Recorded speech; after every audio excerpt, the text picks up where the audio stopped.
Let me put medieval lo-fi on just while we get the actual, like, beginning up and going. But hello, everybody! I am Wolfer28, and with me, as always, is Griffin for D&D. We're doing D&D. I thought we were doing Call of Cthulhu. Call of Cthulhu. Oh my god, that's a different thing altogether, but I would definitely love to run it sometime. My god. Oh no, please. We have enough insanity in D&D. Yes. Call of Cthulhu, we go insane. I feel like with D&D, we bring enough Call of Cthulhu, even just for the base, what D&D should be. Exactly. Alright, so today we're going to be doing a kind of dark carnival setting. It's going to be a bit of a Liza P-esque kind of mechanical tinkerer thing. It's going to still stay within the realm of reason for, you know, Renaissance and medieval and D&D, like the time frame that D&D is averagely put in. I'm not gonna go extreme like actual Liza P. It's gonna be just more of a general like artificer kind of turn of the revolution type vibe going on today. A bit semi-steampunky with a carnival that will, well, have a bit of a twist. So as we start today, I'd like to introduce y'all to CARNIVALE MECHANICAL. So, and with that, let me go ahead and bring up the images and stuff.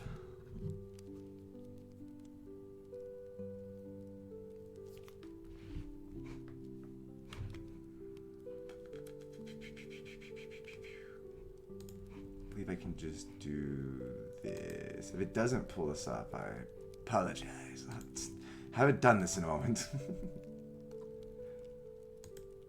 There we go. Oh, it does, but it's zoom the ever living hell in. As always, what the hell?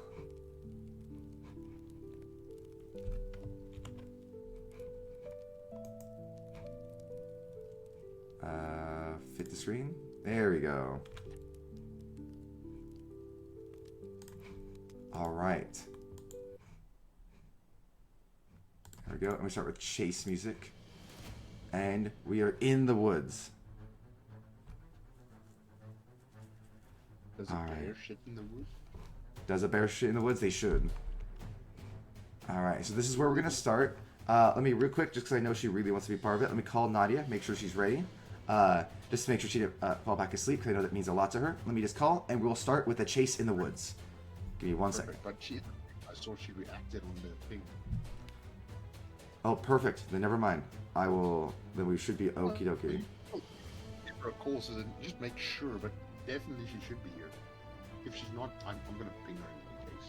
Oh no, you don't gotta ping her. I'm sure she'll either say something in chat or I mean, I let her know. She'll text me back. I see that another person joined, so let me call her real quick, just make sure. And then, yeah, I'll just double check, and I'll be right back. Beep beep.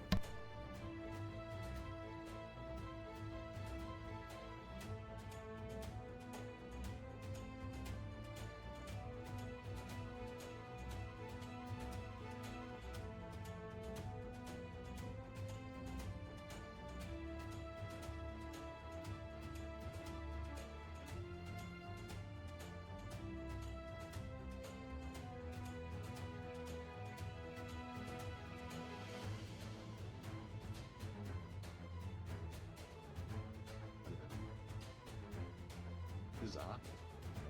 The sacrifice.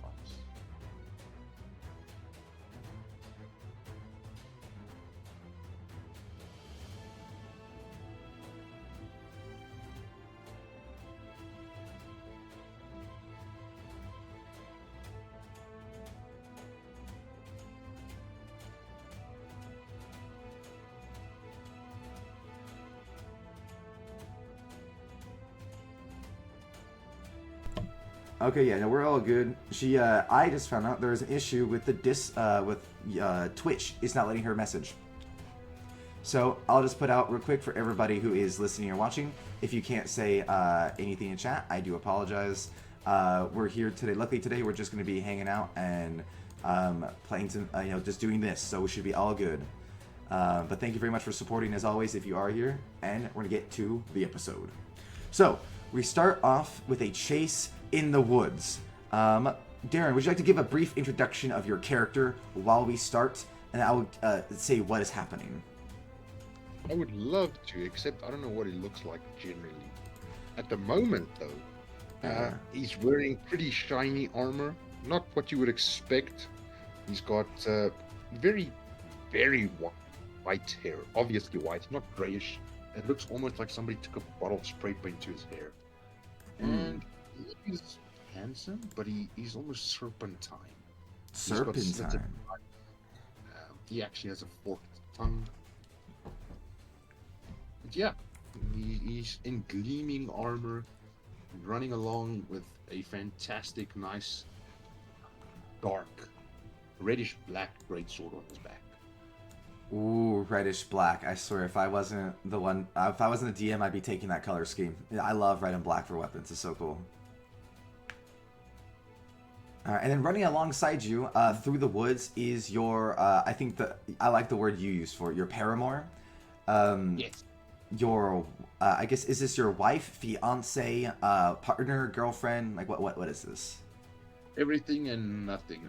At the moment, it's probably partner, since I'm assuming we're escaping from a heist. Yes.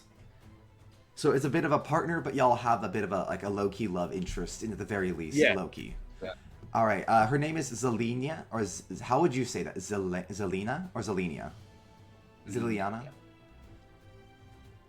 No, Zelenia. Zelania's. Zelenia. It reminds me of. Got you. She's a half-orc who's about your size, really big, strong, very meek and like kind of shy-looking, but lots of strength and anger behind that slender frame. Again, classic kind of just light green orc with black hair, nothing too special besides maybe the ribbons, red and black ribbons tied into her hair, kind of matching your guys' crime color scheme. You guys are both running down the woods, a forest. And I would say a lot of her features probably are very similar to yours. Like if your clothing is a bit more put together, she has a bit more together. She almost made herself kind of like a uniform with yours, with some nice light and dark greens and browns to kind of help accentuate her own personality on her outfit. But mostly just kind of accenting with kind of like maybe if she has like a badge that has like red and black, kind of similar to yours, stuff like that, right? Or a cape. Stuff like that. Something that kind of symbolizes you guys working as a group. You guys are rushing through the woods. You guys just got done with a massive heist. A heist of all heists in your head.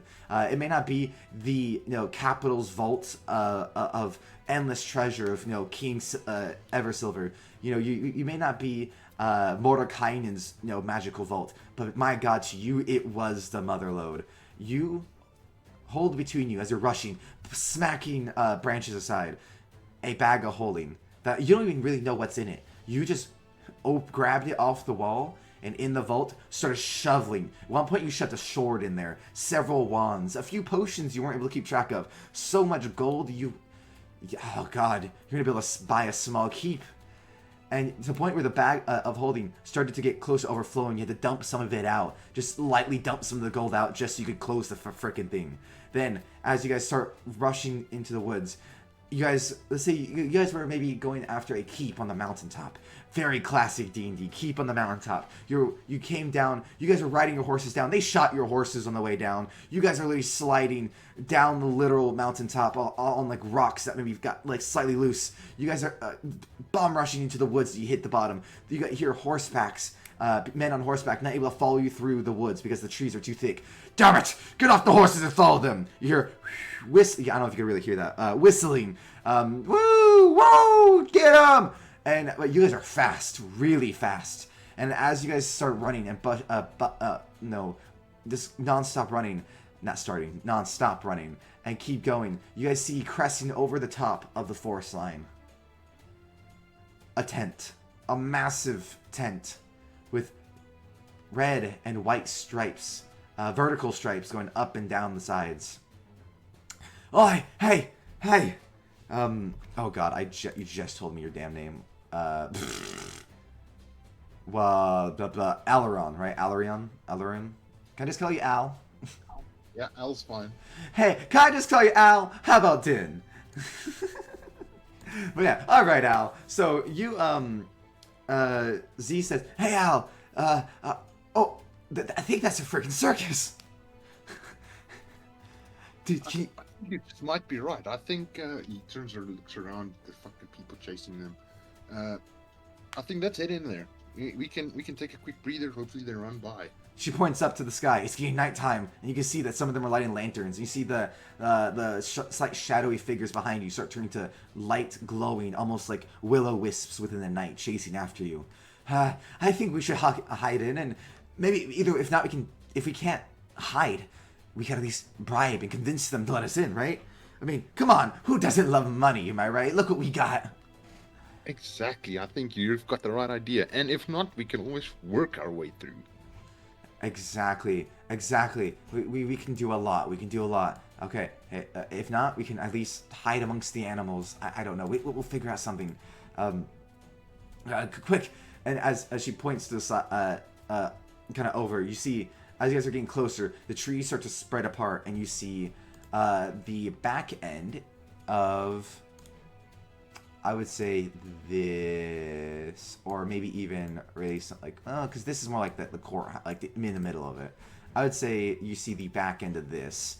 You guys are maybe approaching from this upper section up here. You're able to see this circus show, right? Yeah. Yeah. Okay. So you guys are kind of appearing from this northern end up here, kind of from the bush line, approaching the tent itself, the big tent. If we go to the big tent, they might. I mean, there's gonna be lots of people hustling. But what if we? She kind of points over to the, I guess to your side, the eastern side, but from the perspective of the audience, the western side. Over here, why don't we go to there? Maybe it's a food tent, or animals, or what have you, you know? But we don't want to go all the way over there. She does kind of point all the way to the east, as you do see several kind of other tents kind of put to the side. I assume that might be their personal area. So let's hide in either we can try a big tent, or we can go and try a side tent. Al just takes off running towards these tents. Oh, fuck it. And she starts bum rushing towards it with you. And as you guys go from the chase music, I will say it's kind of a subtle thing. I'm not gonna. I'll have to, I don't like a DJ, so I have to actually just turn it off. I can't like transition it, but it does kind of transition from the chase as you start to hear some ambient music. And I'll share this music with you a little bit, Darren. If everyone on stream, if it messes up a little bit, let me know. I'm just gonna share Darren for a minute so you can hear what I am showing to you guys. You can hear this, right? Yeah, that's cool. There we go. You guys, you hear some music, and calliope music, and you hear people walking and chattering on the other side. Ho ho ho, everybody! Welcome to the Mechanical Carnival. Look left, right, and you kind of hear this like over some guy coming, like selling the axe.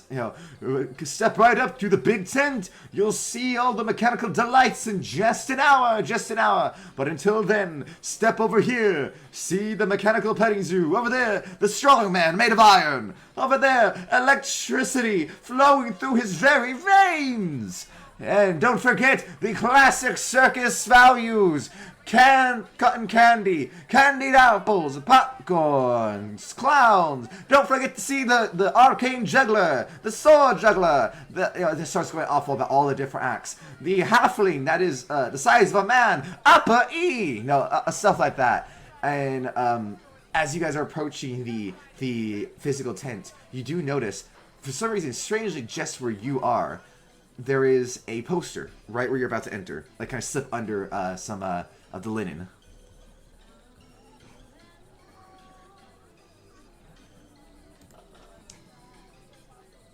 Would you like to read this poster?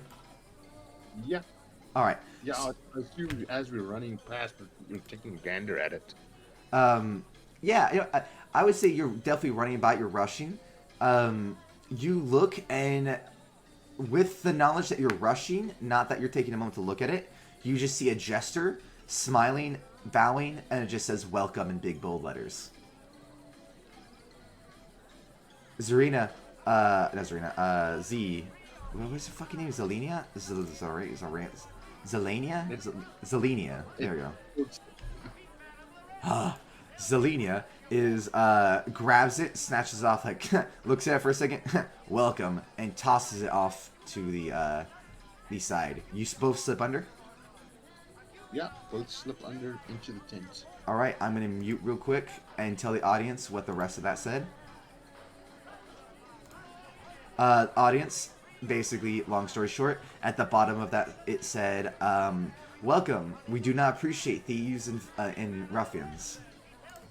Alright, so the poster kind of, like the camera fans away from the poster as the subtle details on the bottom are kind of alleviated away from us, and we go back up underneath the tent, following you guys as you guys walk in. You guys are both standing amongst a crowd of Carnival goers. Ooh, don't mean to go to that one. Don't look. Don't. I guess they can't see yet, but don't look. I swear to God, don't you dare look. I would say you go under the kind of wall tent and you see a small group of tents, of kind of separate tents. Not quite under and inside a separate tent, but you follow yourself into amongst a statue with several smaller tents next to the bigger tent. There we go.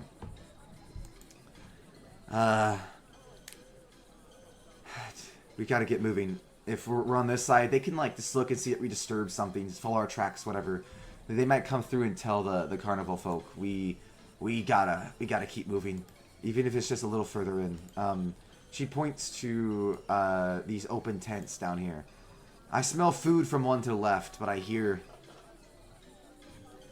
What is that? Is that? And she leans in closer, and she hears. Let me just check my notes here. Is that mechanical whirring? I've only heard that in a tinkerer's thing, like a clock shop. Sounds like a bunch of clocks everywhere. Tick, tick. Let's head in there. They shouldn't look for us there. All right. You guys go to the rightmost tent, and as you enter,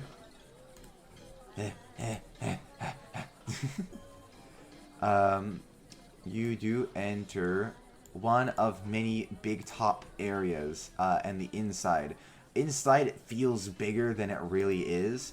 Almost kind of Doctor Who-ish with the TARDIS. You see people bustling and hustling as you're going about your business. And with that, you do notice to the left there is a large pin with several mechanical animals. Let me see if I can show you a few of them here. Here's a few mechanical beasts kind of in a pin, flying around. An owl flies around and lands on like several wooden posts, pecking at seeds that people bring. You can see the seeds kind of drop into its glass stomach, filling up slowly but surely, as every now and then, when it's flying, it will open up its stomach and dump it back out into the pin. You see a cat kind of crawling along the wooden post. When the cat, a kid, tries to come in and grab it and like touch it, it gets scared and spreads wings flying from his back, flying around. You see over slightly to the side of that, you see a mechanical buffalo with a horse and several other mechanical beasts. Steam bellows out from its exhaust pipes. As you see, amalgamation, and it actually turns Z off a little bit, Zorelia, off a little bit, as you see she kind of like, as several of the animals aren't just like mechanical automatons. They look to have flesh to them. They look to be like the bison. You see fur, and you think you see through the mechanical bits a heart pumping as tubes like flow into it and are forcibly like forcing it to like keep going and moving. You hear crick, crick, crick as it steps forward. As it breathes, steam comes out of its nose unnaturally. Next to it, you see a horse kind of prancing about, doing little horse tricks, galloping on its back, around, going over little obstacles, etc. You see a little mechanical beehive swarming about. All that is to the right. Besides the petting zoo, you see a several different, I guess you say, work like show areas where like mechanical bits and bobs, tinkerer's bits. You need fire at the tip of your hand. Here's what we call a welding torch, and it's actually a massive frick off, like not like a modern day welding torch, like a massive thing where it's like a mechanical device where it's like basically this guy right here, but he just holds out his hand and then you get like the fire, stuff like that. Very inconvenient, trying to sell it as if it is convenient, and all being sold by automatons very similar to this from Bioshock Infinite, where they're going around. Hello there, pal. In fact, the ones by the petting zoo turn to you and Z. Hello there. Welcome to the mechanical carnival petting zoo. Would you like to pay one silver piece to go and pet? I smack it on the arm to see if I can get rid of the stuttering. You make it stutter nonstop now.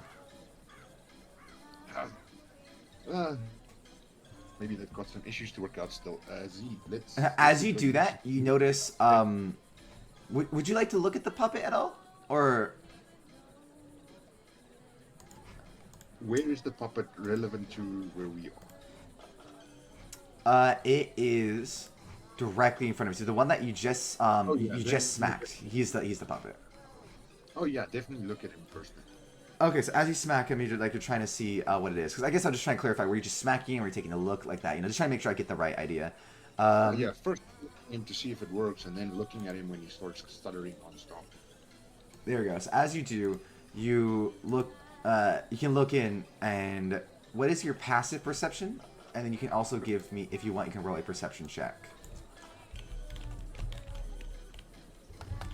There we go. 18. 18.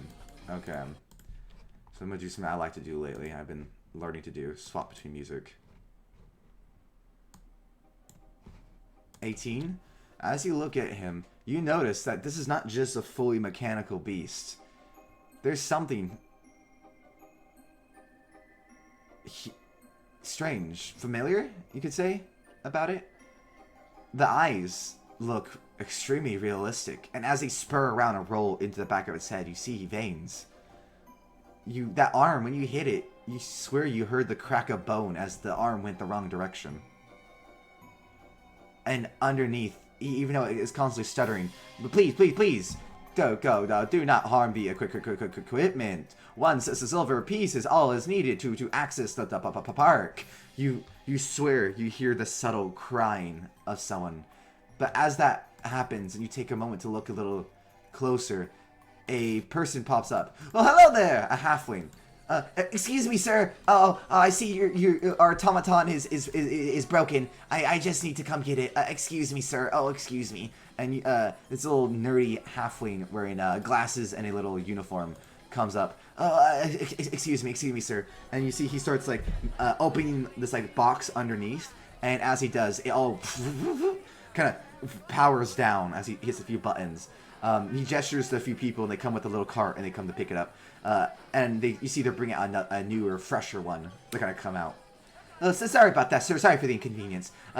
All automatons are made freshly by our tinkerers, and they're all experimental. So we do hope you will still enjoy the show. As they reel it out, a new one comes in, fully fresh. You see it's not stuttering at all. Well, hello! Welcome to the Carnival Mechanical! We are here to give you a wonderful evening of mechanical delight and adventure. One silver piece gives you access to the petting zoo.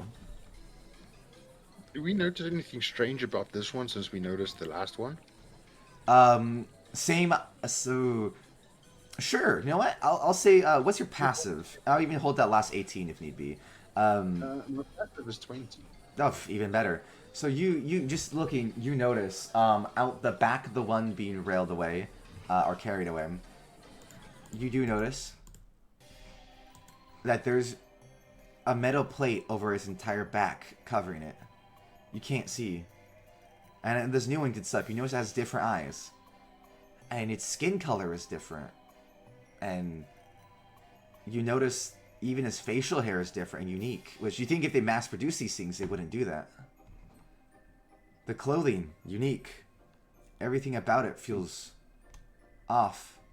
No longer the mustache, but a full beard. This one Mm. appears orcish. Again, making Z feel uncomfortable, backing up. I don't like how. I take out 2 pieces of silver, hand it over, and just sort of point Z towards the petting zoo. As you take out the 2 pieces of silver, without a hesitation, it snatches it up. Thank you, fine patrons. Please step forward to experience the automaton delights of the petting zoo. Please feed the. And as it goes off, Z just walks past it. She doesn't give a shit to listen. She kind of pulls you with it. I hate the tusks on its mouth. Why does it look real? He sort of sidearm hugs her, walks along with her. It's like, I don't know. That looked almost a little too real to me as well. That was very strange. Yeah.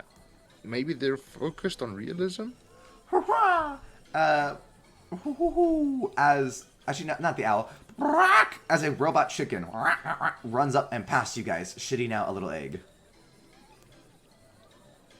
I try to catch the egg. As you grab the egg, you go, you catch it. It does end up falling on the ground, but you're able to pick it up quickly. You notice it's a candy egg, like a little chocolate egg. Interesting. I offer it to Z, like, do you want some? You know what? Let's put that for later. And maybe if I have low sugar or something, we'll have that. You can tell she's maybe like a little turned off by the whole mechanical vibes here. She's not like against it, but you can tell she's the shoulder, puts it in the bag of holding.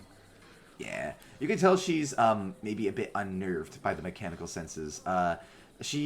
While you maybe are like, oh, whatever, she's a bit more like, oh, this is a bit weird, you know, like a bit unnatural. She comes from, you know, a lot of orcs have a lot more naturalistic senses. They tend to be druids, sorcerers, etc., right? A lot more natural senses to magic. So with that, she definitely is kind of like, this is definitely unnatural. I don't. She goes and like she pets the bison. She goes and like pats it on the head. This fur feels warm. Do you think they took it from an actual bison, or do you think they turned one that was dying and did this?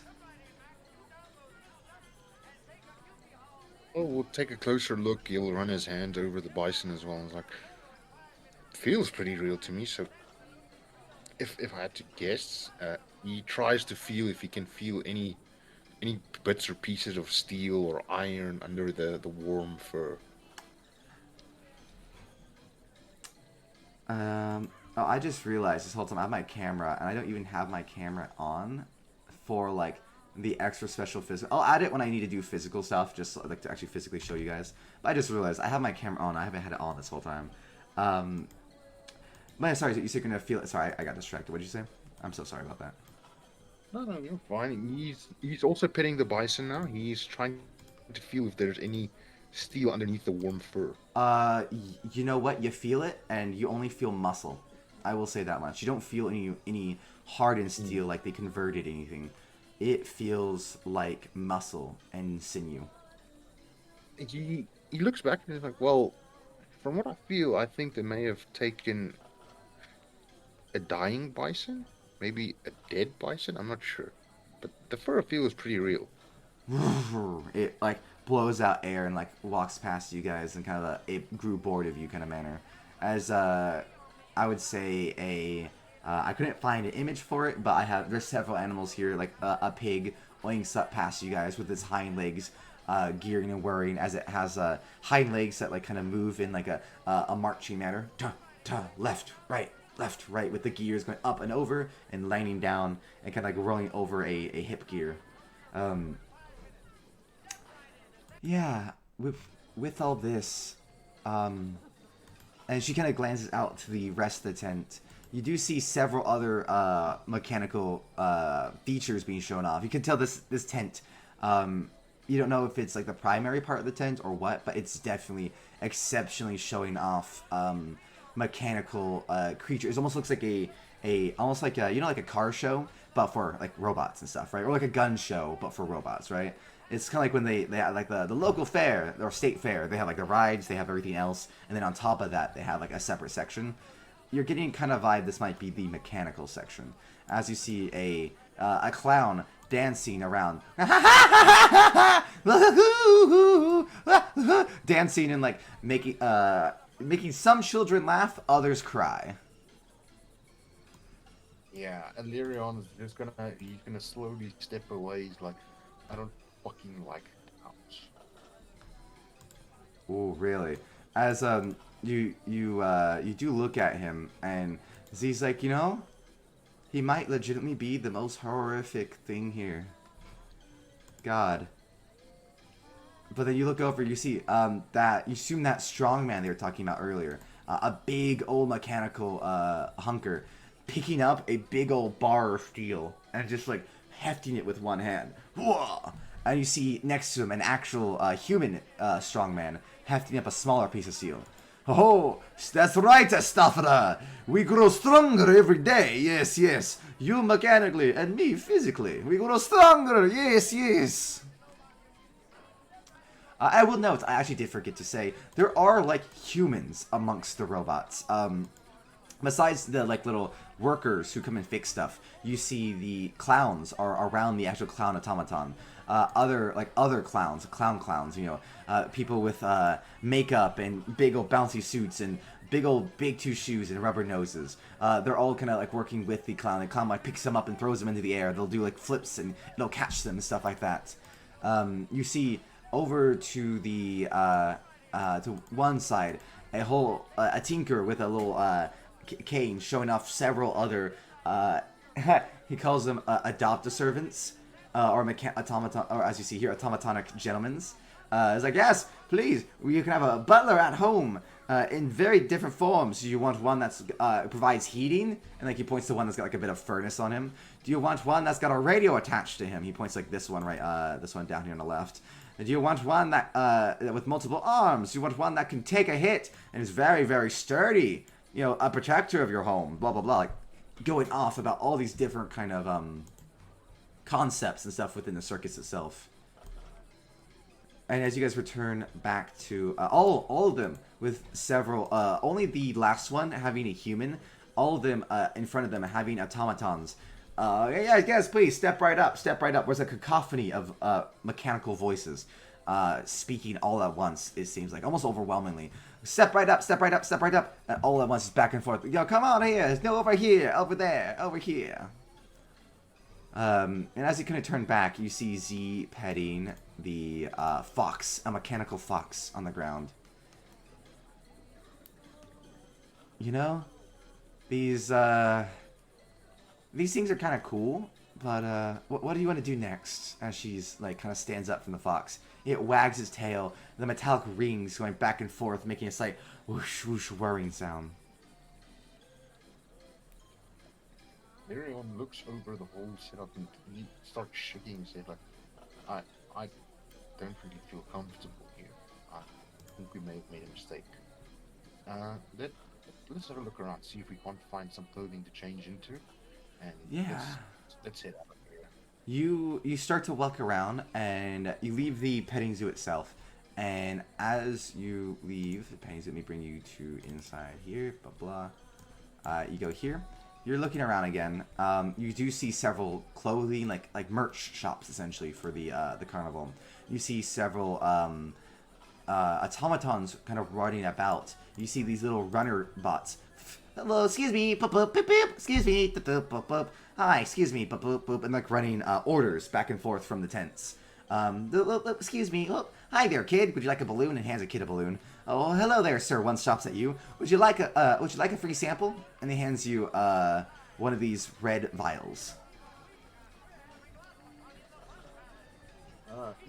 I take the vial. I thank him. I check the stopper, and start walking away. I pretended to uncork it, and then I just slip it into the bag of holding. Oh wait. The little robot turns back to you. Man, I wish I still had my my voice changer. It'd be so cool for this part. But this little robot being like, "Hello, sir, please enjoy our cherry flavored what's it called? Cherry flavored Fade Magic. It will give you a surprise and a half." And it zooms off. Cherry flavored Fade Magic. Don't touch that. your partner looks to you. Listen, you don't have to always listen to me, but just don't drink that. Don't trust Fae. Don't trust non-natural stuff. There's only one thing that's natural you don't trust, and it's Fae. This area has already 2 things that cross my list as untrustworthy. I don't like it. Yeah, I don't like this either. My biggest red flag was coincidentally the red nose on the cloud. The Alirion's going to start in earnest looking for a wardrobe that they can change into. You do notice, in earnest, if you're looking around, it'll take you a good 10 to 15 minutes, but looking around, you do notice a giant, kind of built into the other tents, a kind of purple and lavender tent with, out front, you see a automaton, multiple arms wearing masks, and looks like he has different kind of drawers to pull out of him, and all different kind of sewing needles and stuff. Behind him, an entire wardrobe of clothing, somewhat circus themed, somewhat maybe side sort of average. So for people who are average to come in and get to wear a shirt that's like the circus, etc. Take something home, right? You don't hear what they're saying, but you do see that they're talking to a child currently. What would you like to do? As behind them, there is an entire wardrobe that you could try and get to. I am going to try to sneak to the wardrobe, but at the same time, while sneaking closer, he's going to try to sort of listen in to what they're saying. Yeah. Here, give me 1 second to. I have a blanket on me right now, so I'm just trying to adjust it so it's not in my way. Yeah, all good. You want me to roll a stealth check for that? Yeah, go ahead. Actually, yes, thank you for that. Yeah, roll a stealth check.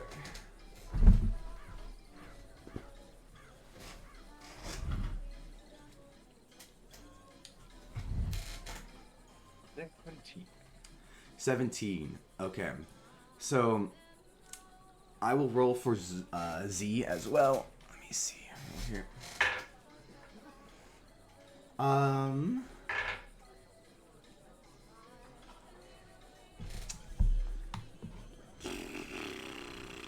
I'll give her just advantage. I'll give you both of it. If you want to roll with advantage, go ahead. Just because of the crowd currently and the thing is distracted.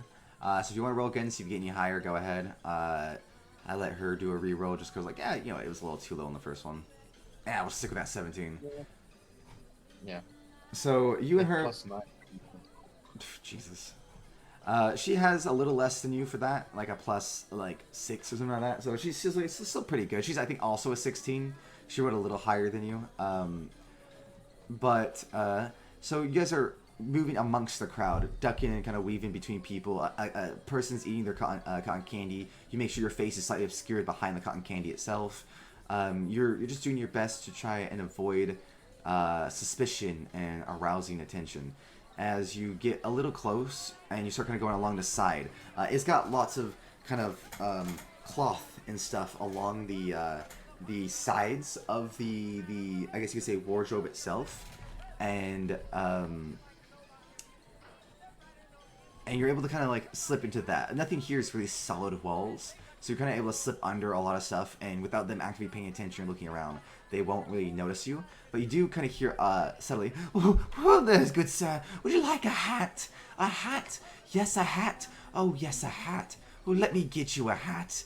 And they go to turn around as you guys are about to enter. So you guys step back and... Oh, hold on 1 second.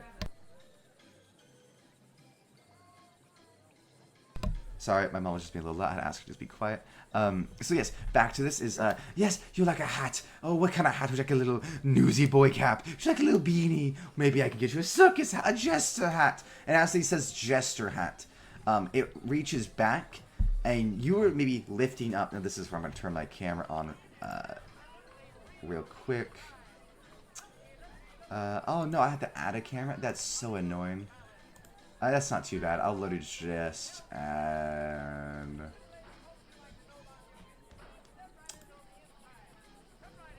Nani the hell? Hold on.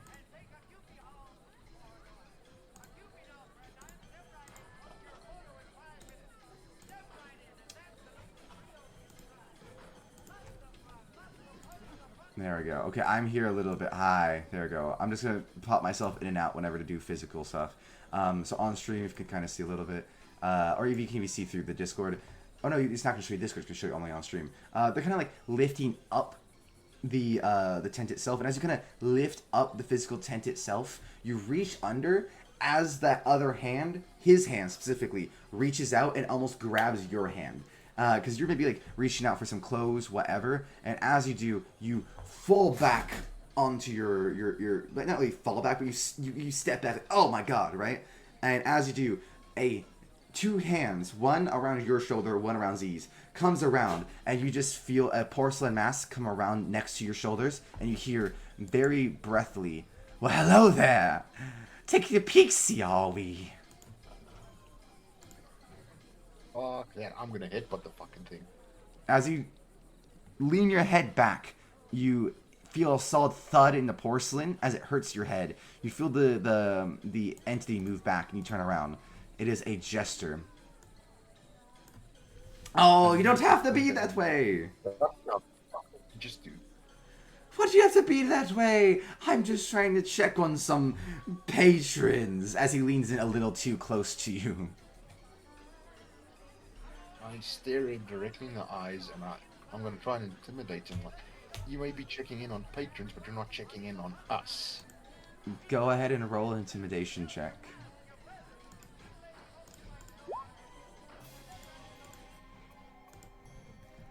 Oh, with that 17, he just kind of chuckles, leaning his head back. Oh, you. He like touches his hand on your face and strokes your face a little bit, without you even really noticing. You don't even have time to react and pull back before the full stroke goes over your face. Then you get to pull back and have a moment of like genuine confusion.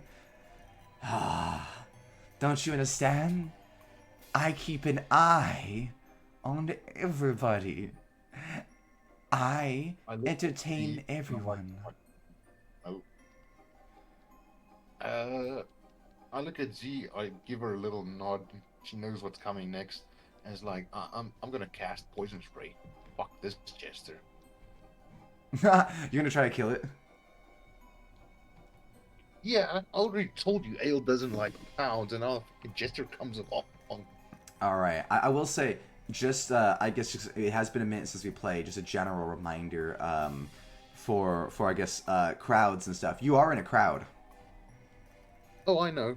I don't. We're already being chased, so we're gonna try and get this thing. I'm gonna attack it. That's why I did the nod. I'm gonna attack it, and then I'm gonna try and escape. Okay, so it's less of a kill and more like burn his eyes, run away kind of thing. Yeah, exactly. That's why I'm using poison spray. I see you. Okay. So you open up your hand to do the poison spray. Now, is that a hit or just a save on their end? It's a save on their end, right? Just give me a second. It's a con save. Okay. Easy. I can do that. You, tell me what you're gonna do. You're backed up essentially to the tent where you're gonna try to grab outfits. When you burn his eyes, you can either grab stuff quickly, not know what you're grabbing and run, duck in and try to leave the other side, which gives you and Z a second to look through.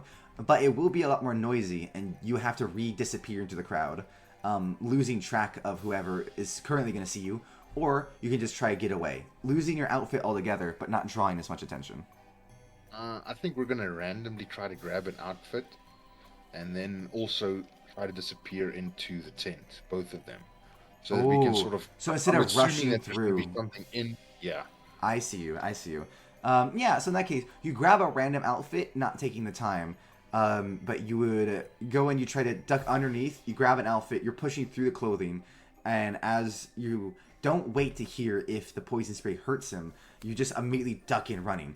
Go ahead and give me a new stealth check. I'll do it for Z as well, to try and avoid the jester.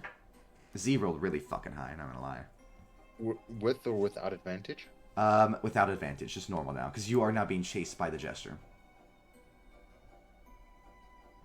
18. As you spray into its face, you just hear, as you duck down into the tent, laughter. And then, very quietly, a whisper as you rush into the clothes. That doesn't affect us. Not anymore. As you hear clicking and whirring of mechanical gears from behind you, as you duck into the tent, and you go between the clothing. You and Z change like actors doing a run around to try and change your outfits. You actively rush through and put on your new outfits over your previous outfits.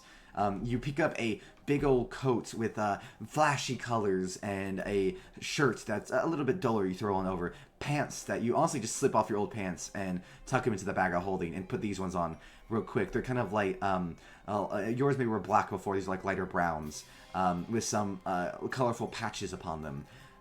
Then you have a little tiny top hat upon you.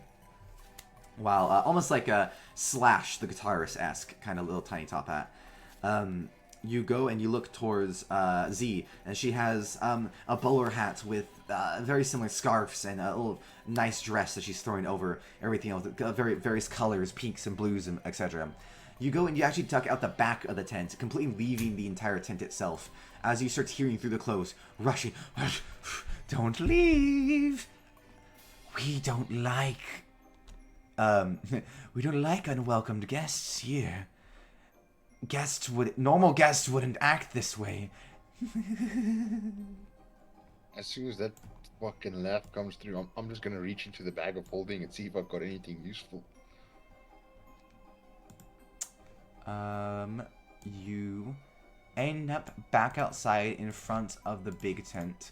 But as you enter kind of the opening crowd, actually I will keep it spooky music still, because as you exit to the crowd, you do see the various different carnival people. Step right up, come on over, try this game, try that game. And you actually, now that you're out in the open, amongst the general crowds of people, you see several games, like a mechanical arm wrestling robots, where it literally you see strong, like, half giants, etc., try and arm wrestle this thing. You see ring toss, hammer smashes, bowl throws, axe throws.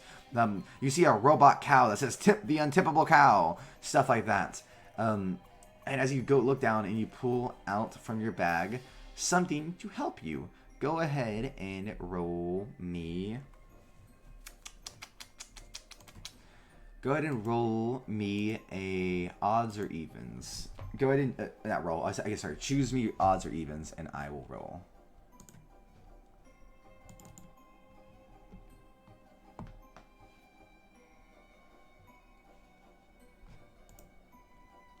Odds or evens, not Darren.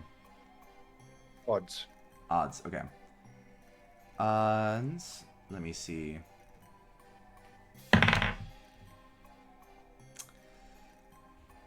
Okay, okie dokie. As you pull your hand in, you pull out... Oh, I'm trying to pull up a little potion here. That might have a decent one. Just imagine my luck. I pull out 2 potions of invisibility. Right.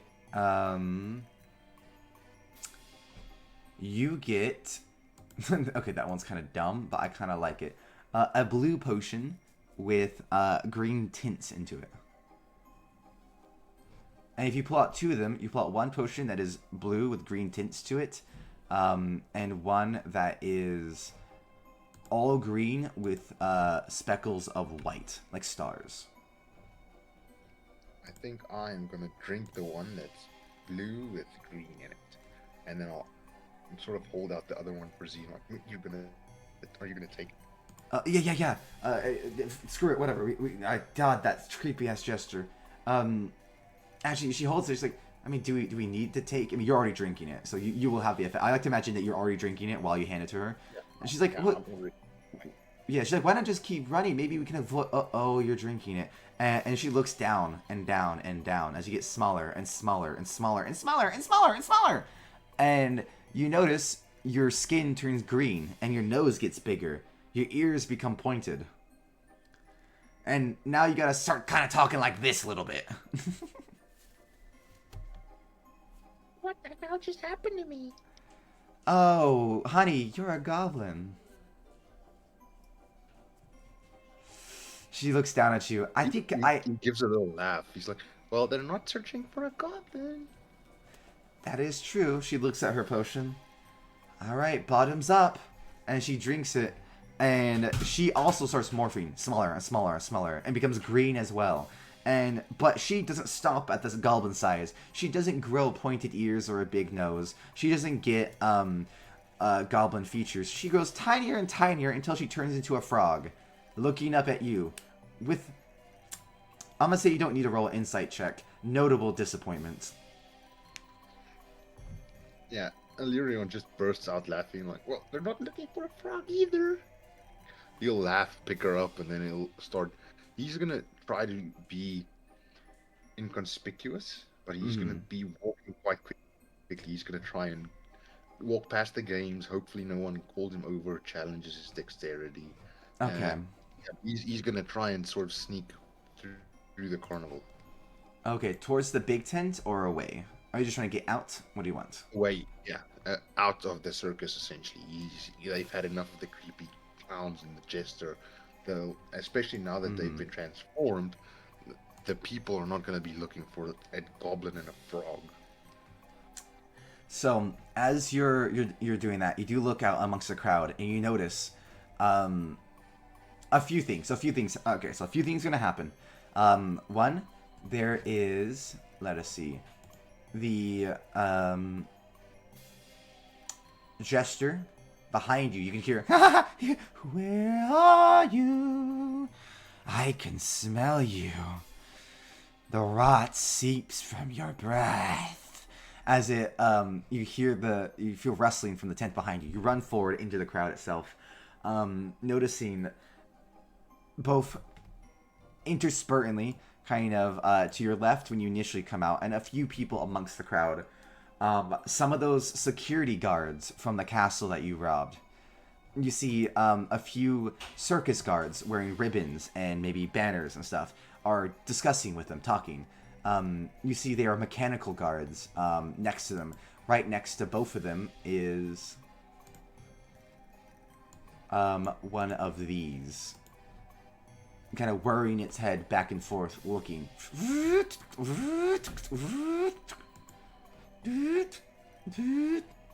Looking back and forth. As you do see... You recreate Terminator. No. Without human skin. No. These are just automatons. This is what Kalor was. But, yeah, no, that's just a clockwork soldier. And so, I guess it's kind of a Terminator. Yeah, a little bit. So, well, you guys are not being actively pursued, as they don't know where you are. You go to this music, and you're walking through. You pass the guards, and you're right, they don't notice you. They aren't looking for a goblin or a frog. The guards don't notice you. You notice the gesture, if you look back. You do notice popping out its head, and all you see is the mask from underneath the tent as it slithers its head back underneath with a giggle. Then, besides that, you notice several people, circus folk, kind of about. You notice at the front, towards the beginning of the area, you do notice a man, the guy, you presume talking before, an older gentleman. Come on down, check out this, check out that, blah, blah, blah, ho, ho, ho, ha, ha, ha. You see, as you're walking by, people are, like, trying to get your attention. Automatons, hello there, sir. Sir. Would you please like a cotton candy? Blah, blah, blah, blah, blah. Would you like to test your strength at the blah, blah, blah? Would you like to come to the Wheel of Fortune? Blah, blah, blah, blah, blah. Would you like some nachos? Blah, blah, blah. Like, as you're trying to pass by, you're ducking underneath them. You're ignoring them. You see at one point, as you're walking by, a man with a puppet show outside, and small wooden puppets, kind of moving around, but you notice he's not touching them. He's using his hands to kind of snap his fingers and stuff, and the puppets move as he snaps his fingers, and they're kind of like going back and forth. You also notice you don't notice, and this is why you bump into them. As you're walking around, you bump into a man wearing a trench coat. Hey, watch it, pal. Apologies, sir. I shall be on my way. And they look at you for a second, and for a reason you can't tell, the hand, as they try to walk by, pushes past you. Hold on there, pal. where are you going? You just trying to leave already? This is just the circus. I mean, you just got to the circus.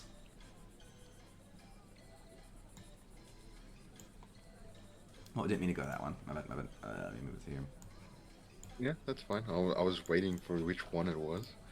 There we go. So he's like, yeah, so, come on, man. You're just kind of near the front entrance, the back end of this little thing right here. You already entered this part.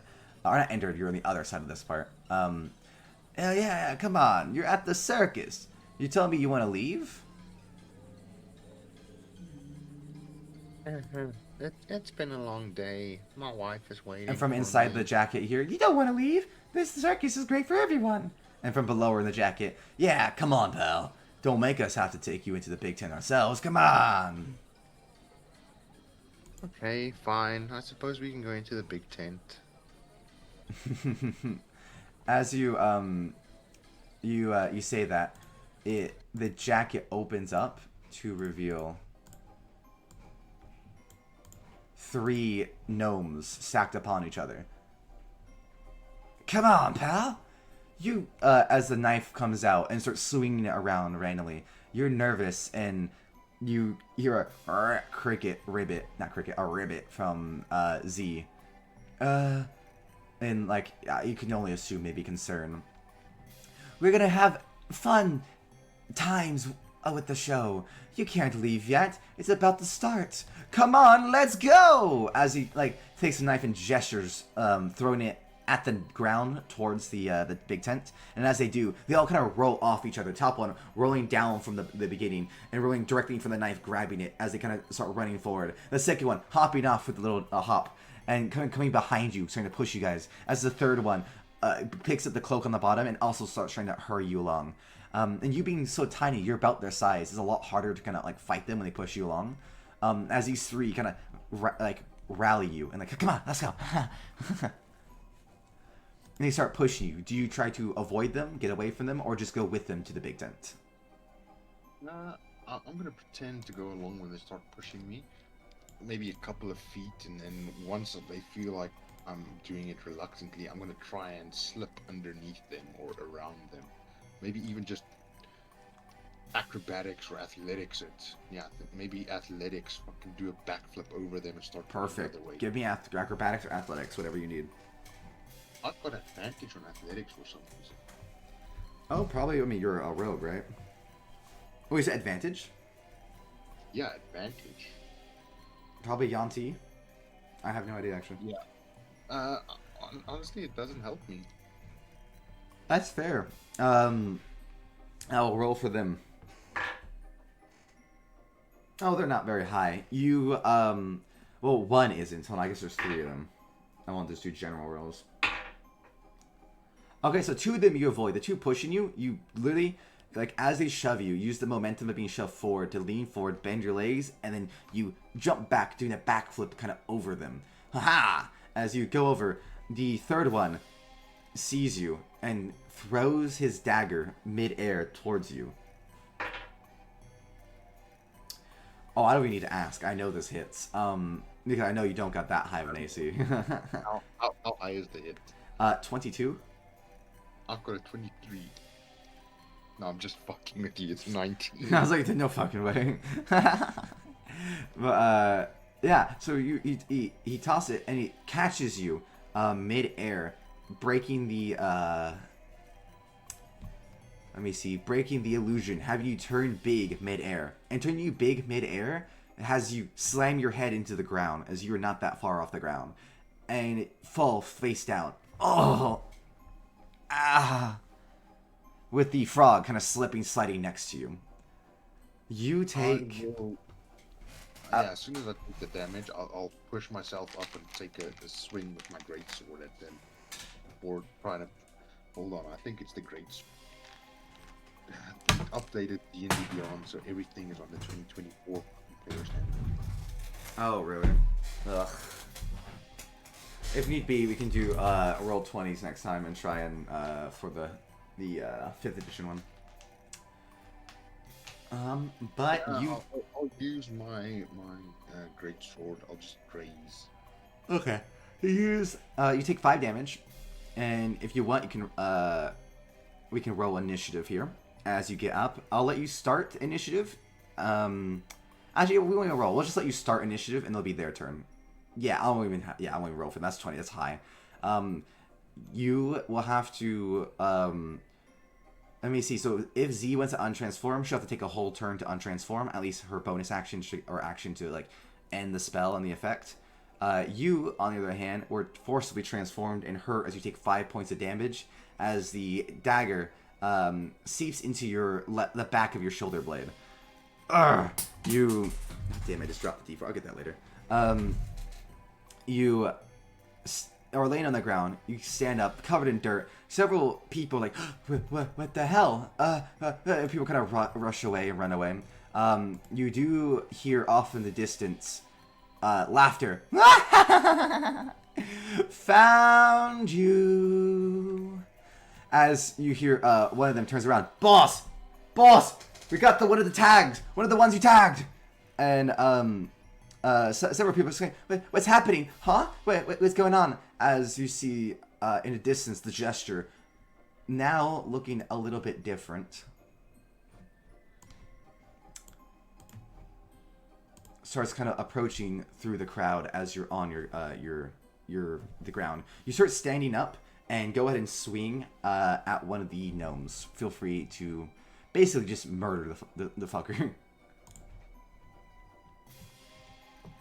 That is a crit. Oh, I don't. Yeah. Go ahead and roll your damage. I'm pretty sure you kill him. Yeah, in total, that's 24, 32 points of damage. So, this gnome in front of you, I'm not even gonna lie. If you didn't crit, you probably wouldn't have killed it. You definitely would have had to do like a 2 hits at least. But yeah, this guy, you just, no hesitation, pick up Greatsword, and what really just shows the veracity of your character, and how this is definitely not going to be like a classic, ever since we came with your character ID, I already knew this was going to be like I scare you by spooking you in and like bring you into the circus, and it's all cool at first. This is going to escalate pretty quick. You escalate it very quickly. You bring it straight through this guy's head and lift him up solidly, bisecting his head. His skull lops to the side as you see inside gears and stuff turning. As he doesn't die, he turns to you. Oh, he doesn't die right away. He turns to you with his brain falling apart, his eyes whirring back and forth as they stay there, held aloft by wires. As you see several parts of his brain are held aloft by wires. And no mouth able to speak. You see the tongue just flop around. And it falls over dead. After what feels like an age. The other two start turning towards you, kind of giggling and laughing. What would you like to do with your bonus action? And I would say you look over, and just because they all kind of happen at the same time, and her turn will be next, you do see Z starting to transform out of a frog.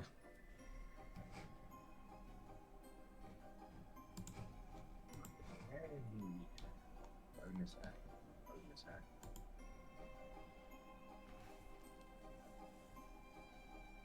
I'm trying to see something as a rogue. As a rogue.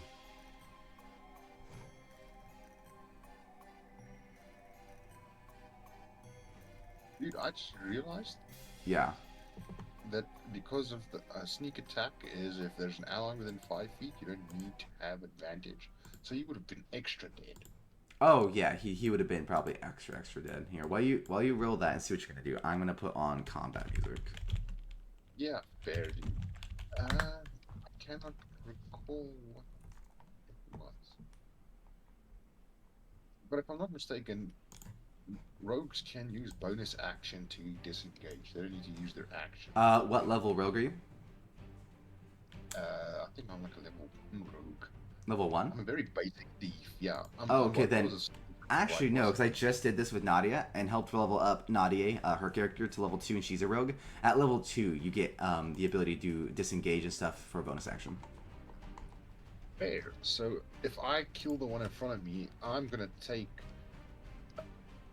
I'm gonna pick up and sort of throw Z as a frog as far away from me as I can, and then I'm also gonna try and move Do whatever, you 30 feet back. give her the bag of holding and do that? Do you see her herself? Do you eat the bag of holding with it? Which direction you're going?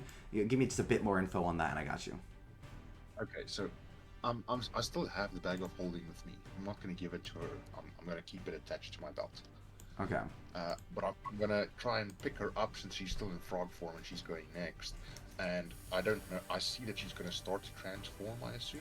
So I am going to pick her up and just yeet her like towards the entrance / exit, and then I'm also going to Get her away, basically. Yeah. However far I throw her, I'll move 5 to 10 feet less than that. Okay. You do that, and mid-air, she does start to change. And she does actually look like she's reaching for the bag. Like, give it to me in case anything happens. Like, that kind of like, give it quick. But, you're not able to. It's mid-air, you're already throwing her.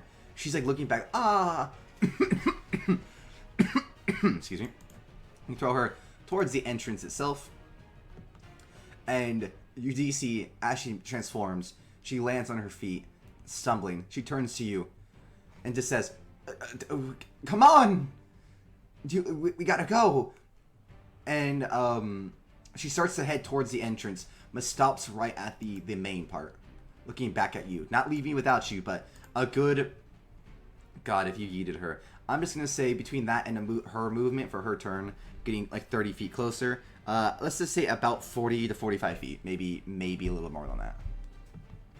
Yeah, that's fine. And so as that happens, it is now their turn. It is the two little ones.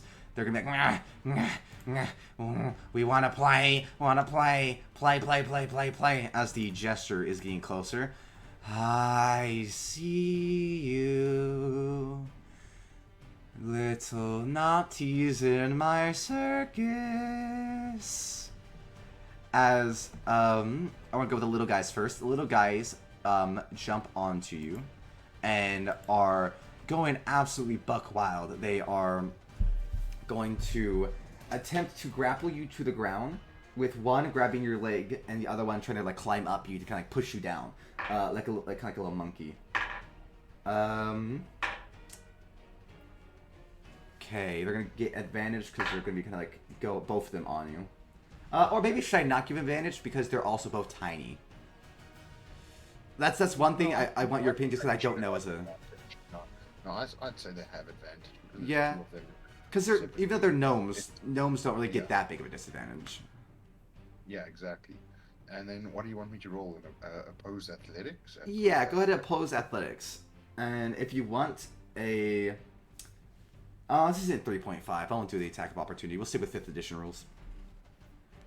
Just do an opposing strength check versus both of them. I won't have you roll twice. Just do it once, and you can do it versus both. Oh, I found... that's a 24, by the way. Okay. I found out why I have advantage on athletics. It's part of the new rogue things. Remarkable athlete, apparently. Oh, that's a new thing for you? Alright. I guess, well, since that's 5th edition, or 5.5, whatever, we'll keep that in mind. Since we're playing 5th edition. So I guess we'll just use the non-advantage since we're trying to work with the 5th edition? No, I think since mine was advantage, they should definitely still have it. But even if it didn't... Oh, no. I meant you would go with no advantage. So we'll just take your first roll here with the 24. Because I think... I don't know about you. I always consider the left one the first one, so it would be the 24. Yeah, first. In any case, what I'll do in the future is I'll just click on it to normal roll. Perfect. Because I'm still yet to learn the 5.5 rules fully, and so I'll just let me learn those before you fully incorporate those. But for now, you do... here's what happens. So, with that 24, the first one that comes up your leg, you drop kick it. You just drop kick it into a separate tent. You're wahoo!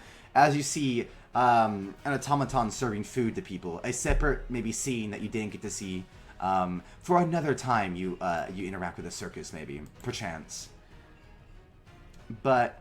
I will say just for fun, just because I did right, you do see one beyond that, a food stand with looks to be scientific weirdness. You don't get any details. You just see what looks to be a mad scientist, blah, blah, blah. And then in front of that, the automaton hands a kid some nachos.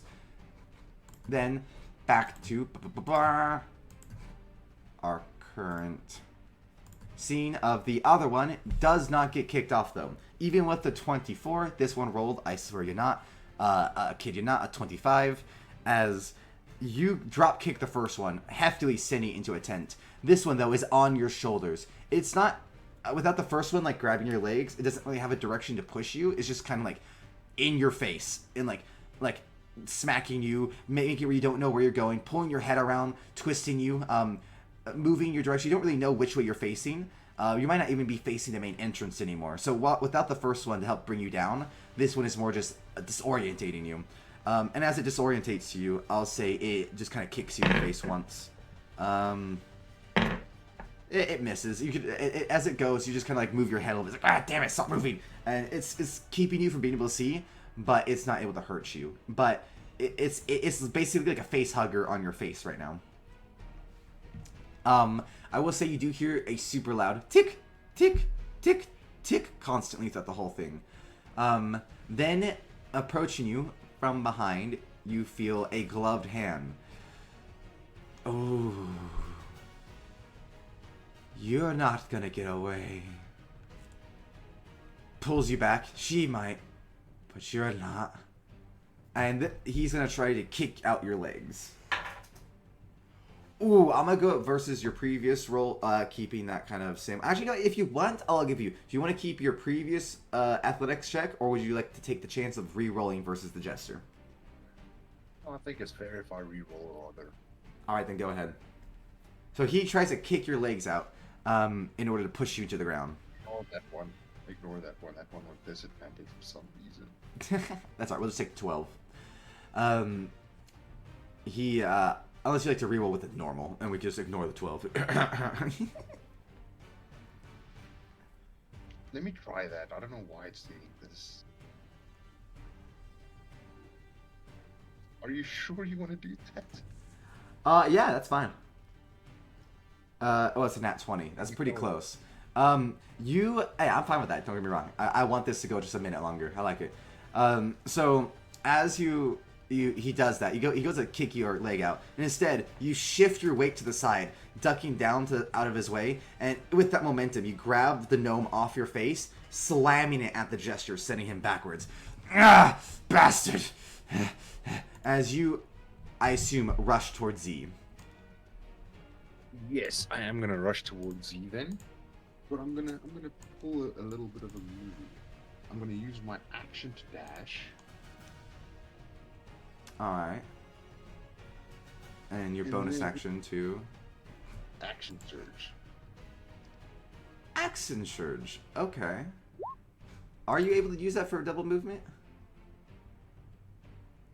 Yeah. Yeah, double action, yeah. Yeah. So I can dash again. Perfect. So that's 90 feet that I can...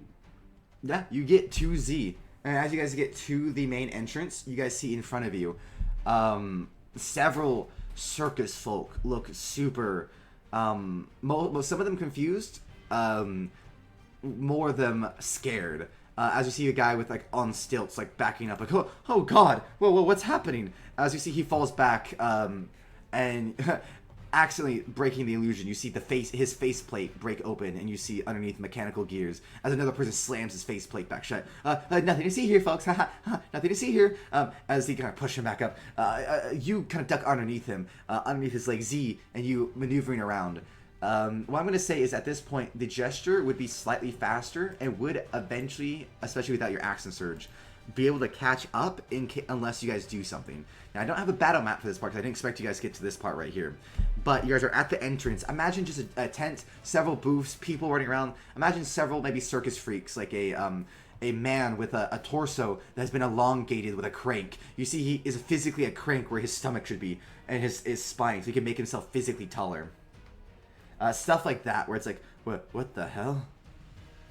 Oh, don't worry. I've got something planned for it. So, as we're running away, I'm gonna hand off the bag of holding to Z.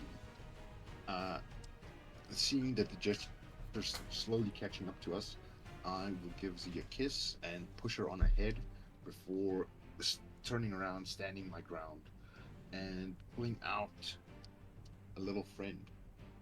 Ooh. I'm pulling out. Since I can't do this and win, I'm gonna pull out a Nomen Guard grenade, and I'm just gonna wait for the Jester to get closer because I'm about to blow the both of us to Kingdom Come. She looks at you, and as he's approaching, and I know technically when we're talking, you're only supposed to get like 6 seconds, but I'm gonna make this just a little bit longer. She grabs you. Yeah, we were far enough away that we got 12. Yeah, exactly. So he's like on all fours. You see other mechanical limbs kind of come out, little tinier ones come out from his side, helping him kind of bum rush like an animal towards you. Kind of like if you've seen Deadpool versus Wolverine in an initial fight where he just bum rushes on all four. It's so cool. Not gonna spoil much, but it's kind of like how like classic Wolverine comics fight where he's like all fours bum rushing towards you like an animal. I see you. She just looks at you. You don't have to. We can make it. Pull out something from the bag. We'll see what the hell happens. Toss the grenade. Blow up the entrance. We can do anything. You don't have to. And I assume you kind of just do that like manly shit where you grab her and then that's when you do the kiss. You push her away. You know. I'm like, yeah, I can do that. The circus will survive. The Jester will still chase us. Run. We've got the treasure. You've got to keep going. You can handle this now. You do know, as you're both looking past, past the Jester, several of those heist guards and the circus guards are right behind them. About 12. The entire posse that was chasing you before is rallying slowly throughout the circus. They were looking for you. Some of them are coming out of tents. Some are lifting up stuff. Z looks at you, and you can see this look at defeat. Oh, we fucked up, didn't we? No. That's my shitty planning. I fucked up. He is gonna grab the bag of holding as she hands it to her, and he's gonna quickly try and see if there's a scroll of Misty Step or any type of teleportation thing while he's got this grenade, and then he's gonna push her to run away. All right. She begins to run, slamming her way through stuff, looking back at you before she leaves, crying. You can see tears actively going down her face. You can tell this is such a shitty situation to her. You guys are trying to get out, and now you're being chased by even deadlier things. This is all just shit. This is fucked. This is fucked. And in that moment, when you're about to turn and you pull the bag, you put your hand in. As you're running, you pull one last thing out. Odds or evens? I'm sticking with odds. Odds. Let's see. Come on, scroll of Misty Step.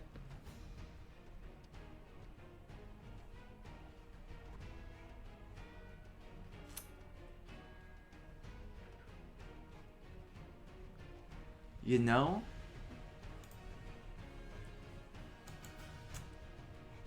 maybe not scroll because you technically you can't use a scroll because you're not magic.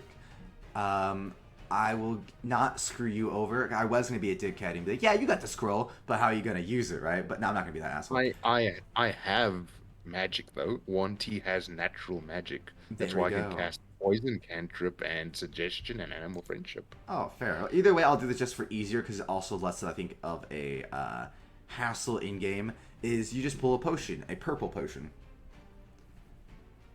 Misty, kind of fog flows through it. Yeah. I like that. I'm gonna steal that for something. Yeah, I'm gonna drink it after I arm the grenade, and then I'm gonna run towards the Jester, and when I get to him, I'm gonna sort of use it to teleport to the next group of people. Okay, so here's what's gonna be so absolutely badass and why like it's just gonna go so cool. Two things are gonna happen. One is you're gonna bum rush the Jester, and as you drink it, you throw the bottle to the side, and you're gonna essentially go almost like hugging the Jester with the live grenade. And as you do, your body morphs into mist, flowing through and around the Jester, leaving the grenade behind in his hands. He looks down. Oh fuck! Boosh! As the explosion rains, your foggy self gets propelled forward as you unfogify back to material flame, because that's how it works, right? If I remember Misty Step, you kind of you go in and out of it for like during your movement. Yeah, that's correct. The bad thing is though, if the grenade is armed and you teleport, it happens at both the point you start teleporting and the point you stop. So the Jester gets fucked, and all the people in the area with me. So a lot of civilians are about to die, and that's just I mean, that's just I'm life. a thief. I don't really That's just give a life. shit. Yeah, that's just life in D&D world. So you kill not just several of the guards that like the posse guards that was chasing you, like two of them immediately being the closest at the blast, which were essentially trying to like help save civilians. They were pushing people out of the way. Several people just die. And you will also have to, I think, a dex check, right? But because you're Misty form, I'm gonna give you advantage. DC 15 dex check, and just so that you are aware, it's fire damage, and it's anything within 60 feet. Within 60 feet, go ahead. And there's your 1-4 emergency grenade that we talked about. All right, so didn't it? It did. A lot of people are gonna die. Oh, you don't even need the advantage. You're so good. Okay, so you said 68. Yep, 68. Okay, let me grab Actually, no, 86. 8d6. Sorry, my bad. 8d6.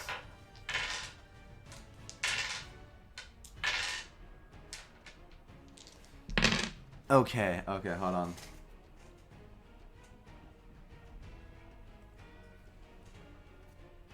The average is 28 if you rather want to take 28. Oh, no, I rolled high. I think this would be funnier. Oh. I only rolled a 1 once. I rolled several, like, 6s and a 5 and a 4. I rolled 3 4s. This is a pretty... I only rolled a 1 and a 2. So this is going to be one of the higher ends. Like, 20... I think I only have 45. I only have 45 hit points. And you're going to take half, though, so you're okay. So, like, 32. So you're going to take 16 hit points. No, not 16. That would be... Yeah, that's half. It is half 16? 16. It is 16, yeah, it is 16. Okay, I did do it right off the top of my head. Okay, so 16 damage, and a lot of people around you are going to die. Misty, you can tell the Misty form protects you a little bit, as several of the shrapnel just outright avoids you. You only really take the reverberation, the thunder waves, shock wave that kills some people. You take a little bit of that as your form semi-corporeal comes back in. Several people are dead around you. You look back and you see the gesture half formed on the ground, the upper half gone, the bottom half walking around with mechanical limbs still bum rushing towards you. Not stopping. The humans around you dead, but all the mechanical creatures now forming. You see a clown half who was just there, just walking, doing his entertainment gig. You know, he was trying to run away just like everyone, blown half apart. You see half his face is mechanical whirring bits whirring to life as you see underneath, and you can really, truly, as you kind of saw before, is these are not just automatons, but, you know, these are humans underneath. Brains brought to life using mechanical gears. You see eyeballs moving, stuff like that. The tongue flops just like the other dude you kill. As it like breaks apart a little bit. The mechanical beings come towards you slowly but surely. That was your turn to do that. Around you, there are going to be no heist guards are able to really reach you, as they're kind of handling both their dead, the injured. Most of them are injured. Like maybe 2 of them are totally okay. As a lot of circus folk start bum rushing you, and with the mechanical gears and whirring, the pile starts to get on, and then when you move, you turn into a fog, and it happens a few times, upwards of a minute, as you're able to kind of avoid them as the mob starts kind of ravaging around you of mechanical gears and horrors. People are running, horrified, absolutely terrified, as at first you're able to avoid them, but eventually the spell runs out, and the gears of a mechanical hand will grab you, pulling your leg out. Your face slams into the dirt. Oh, no, not that. There you go. Pulling you back towards it. You see a sword juggler with makeup on his hand, makeup upon his face, pulls a sword straight to your throat as you fall to the ground. Is there, now before I just assume that you of course get caught, I'm now just realizing this hindsight, let me low-key kind of go back. Is there anything you like to do while you're running around? Because you can use your Misty Step to kind of run around and avoid them, but eventually it will run out. Is there anything you think you can think of before eventually they'll just catch you? I want to see if since I'm using the Misty Step for a couple of You said what, about a minute? About it. It does go for 60 seconds. Yeah. So I'm gonna try, and so that's what, 10 rounds. So I'm gonna try at least 2 or 3 times, get a couple of hits in on the fucking jester still with my scimitar, and then just before, I would say after it happened for the 6th time that I teleported, I would assume that it's gonna happen 1 or 2 times. So I'm gonna use suggestion on whoever the hell is closest to me. Okay, so we could definitely, essentially this is going to be almost like wrapping up a little bit anyways. We can, we can definitely go ahead and do this in a bit more detail. You dash out after the horde starts trying to come upon you. You're into the guards.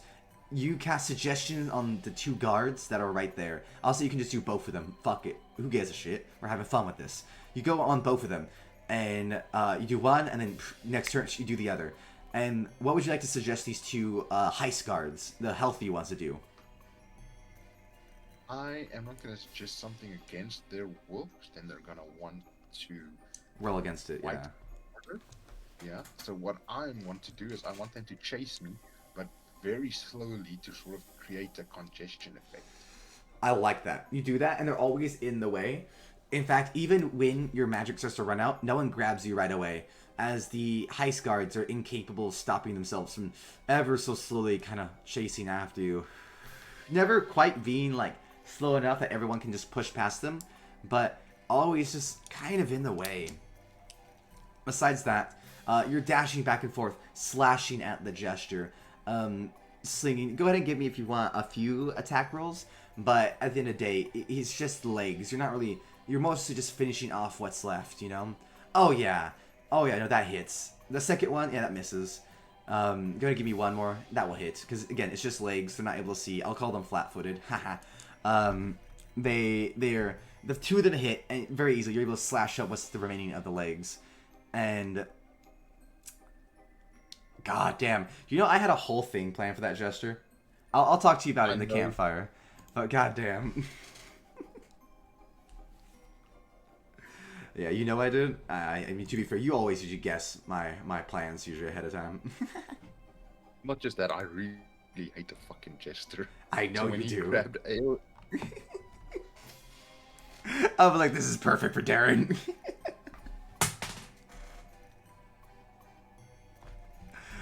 So you see when he grabbed your shoulder? I can deal with dying to circus folk.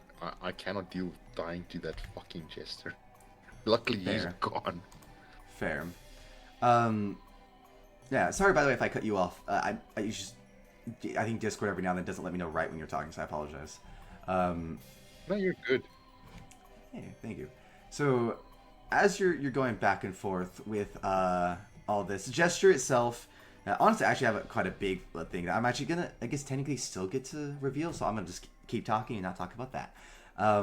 You guys are... you slash up the gesture, and you hear the mechanical whirring, and behind you, you just kind of see on the ground, his mask, half broken, exploded, and you see what's left of his little voice box. Would you like to kind of like pick it up as the horde starts to kind of bum rush towards you? Yeah, I'm gonna pick it up. One last like fuck you before they grab you. Yeah, I'll flip off the fucking thing, and then I'm gonna die. I realize that. I'm gonna keep swinging with the scimitar until I die. I'll take a few more with me. All right, as you rush, you do not die. You just feel you rush into the crowd. You see, it's about 16 carnies, 3 clowns, 2 sword jugglers. You see a few, actually 6 clowns. Honestly, 6 or 7 clowns. You see several other like just workers, casual workers. You see 2 of the clockwork soldiers bum rushing towards you with their swords drawn. But you see, they actually put their swords away, and they use their shields, and their shields pin you to the ground.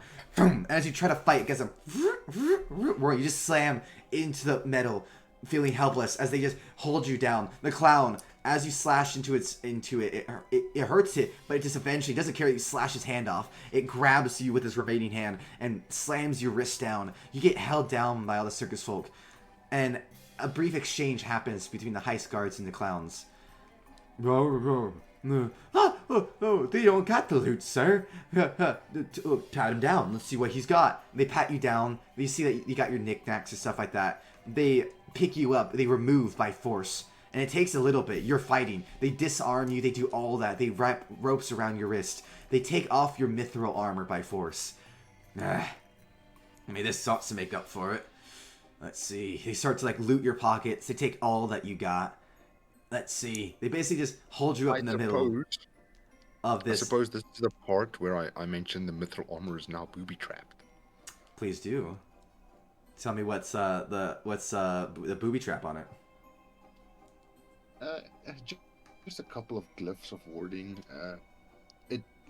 I am not good enough to do anything insane, so there's for each piece. So what? It's the pauldrons, the actual armor, the greaves, and the undershirt. So that's 4 glyphs of warding of fireball.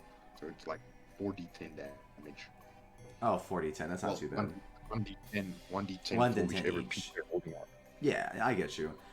At first, I misheard you. I thought you said fireball. I'm like, damn, brother. And I wish that would Right. kill everyone. I'm like, well, if I'm going down, I'm taking the carnival with me. That's very valid. All right. Okay.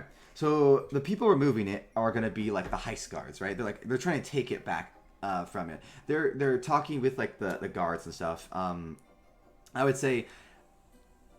Not the guards, with like the clowns and stuff. I would say a lot of the heist guards are injured or talking to the circus guards and like the different people and even the head guy. Before the man with the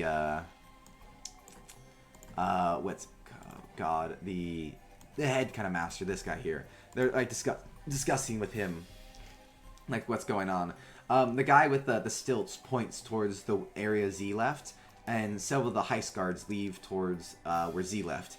You see even being given some horses by some like maybe lesser privates that like in their corps that has finally come around through the woods slowly with a few horses. Not all of them, like 1 or 2, but on the actual road they're going to try and catch up with Z.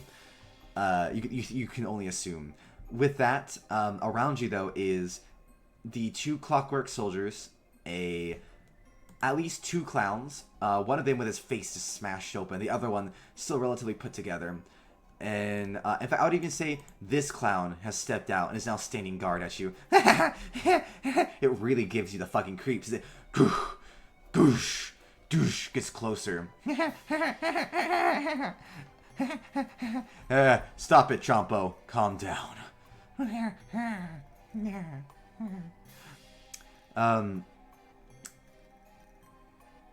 And I would say that let's just say, maybe the gnome that you didn't kill initially, let me bring him down here. Let's just say that top one, the one that wasn't killed initially by any of your stuff or thrown around or anything like that. The only one that was thrown and technically not injured, I believe, is talking to the heist guards, and while they're removing your armor, like, yeah, so if you already got what you need from him, instead of giving him to the authorities or dealing with your, prisons, we could always take him. We could always use some new shows, as he's like tapping the top of your head. And the guards are like, we don't really know if that's super cool. I mean, and like they look towards like the other ones are already kind of leaving, and like kind of gesture to them to hurry up. And as they do, they move they click the buckle on your mithril armor, and at that time, boosh! Another explosion occurs twice in one session from you, Darren, as all 4 of your glyphs of warding go off at once. And this time I'm a bit screwed. Yeah. The effect. I would argue that if it's so, to explain to me real quick, and this is where I can argue it, maybe you'll be safe. DM to DM is, do you think that a glyph of warding, because it's meant as protection, as a trap for thieves mostly or trespassers, do you think it would be on the outside of the armor? It would be on the outside of the armor, yes. It would like probably be maybe directly under where it was maybe covered before, maybe by another slab, like maybe this Yeah. slab of armor. So when you lift it up, underneath it reveals it. Maybe only hitting the people who touch it. I would not say hitting only the people who touch it. If it goes off, it's usually in, since it's a cantrip, it's not a big area. It's usually a Yeah. 10-foot area. It's in an area. It's not just a person. It's usually an area of effect thing. Okay, but see that it's fireball, right? Or not fireball, but firebolt, right? So which is a single target. Yeah, it's single target. So what I usually do is I usually say whoever is touching it and 5 feet adjacent. Okay, yeah, I'll do that. That's fine. That's fine. I haven't really thought about this like myself, so I'll just take your ruling for now until I think of my own kind of feelings on it, you know. Yeah. I think I agree with you because in general, like, I didn't. I guess if I was to do that, I would specify what the target is. But if you specifically wanted to be an area effect with the thing, and that's preset, Yeah, then the that's. I whole think thing- that's like that's a preset condition, you know. Yeah, the whole thing, the way that I usually see it and rule it is, you don't put it against a person taking it off. You against thieves in general. So it's not just Yeah. it's whoever is close to that person. Well, I see. Now that's where I would say is a thief in general. So if I'm holding it up and I lift it up, it would spark into my face, right? Not the person behind. But well, I'm just saying that if you say put it to explode, say you put the condition to explode in an area, then of course it would. Exactly. And so I think it would spark into the guy's face, hitting you, the halfling, and the other guard, and the 2 clockwork soldiers. Does that sound fair? Yeah, that sounds fair. All right. Oh, and the clowns. I'll let you kill the clowns because I know you hate clowns. I was actually planning on using my bonus action for a second wind just to get 1 HP back. So I could kill the fucking clowns. So, a few things happen. Your armor goes off, and listen, you were like the planner of planners with this character, right? You're like, I tried, I really am. You're like the bard from the D&D movie. You know, we haven't talked about that yet, but you know, me and Nadia saw that before. We still got to talk about that. Eric Cockers looks sick in that movie, by the way. But that's besides the point. Is that you know how in that movie that guy he's like, what do you do? I'm the planner, right? I come with that plans fail. I come with more plans, right? I feel like that's a bit your character right now. You had your armor ready, you had your grenades, you know. Yeah, that's exactly. He was ready for anything. And with that, you blow up these people next to you, essentially knowing, and I like to even like to think that when I roll this, because it's going to be 40-10s, it's going to be a lot of damage, that you guesstimated the gamble that if I roll low enough, you're going to live. Yeah, I don't trust that. You've been rolling high damage. Oh, trust me right now, it's not that bad. It's only 15. I still have one more roll. Only 18 damage. It's not too bad. And how does that leave you with 18 fire damage? Still alive? 11. Thanks. Nice. I'm still on 11. Alright, so you take a whole heaping ton of damage. It hurts. Your flesh burns. You basically just like copped a flashbang with a minor grenade effect in your face. Your eyes hurt. They sting. Your every single part of this is sucked. The fact that it's literally a crowd of them. You kill a majority of them. The clockwork soldiers are very much injured. They're not dead by any means. These guys are actually resistant to fire. They are still there next to you, no longer pinning you because they weren't like pinning. They're letting everyone else hold you. The ropes on your hands burned. You though injured. Your armor on the ground fallen as it kind of just pushed it. The force pushed it off. So you're no longer armored, but you do have your free will for a second. Your sword on the ground as well. You can pick it up if you want to real quick slash at somebody. I'm gonna pick it up, and you know what? I'm gonna see if I can fucking survive this. Hell yeah, I fucking want to see if you can. The gnome dead. Say that one more time? Yeah, we'll start with a little second wind just to get some health back. Absolutely, go ahead. You get some 4 health. You go ahead and in front of you is 2 dead clowns smoking on the ground. Now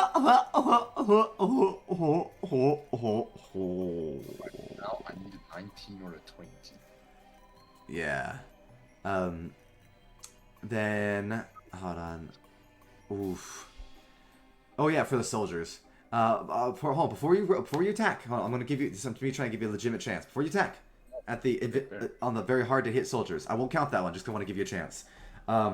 Is before you do your attack, the guys are dead. Around you is lots of people. The 2 guards are very injured. They were already the non-injured ones. They're now injured. Everyone's injured.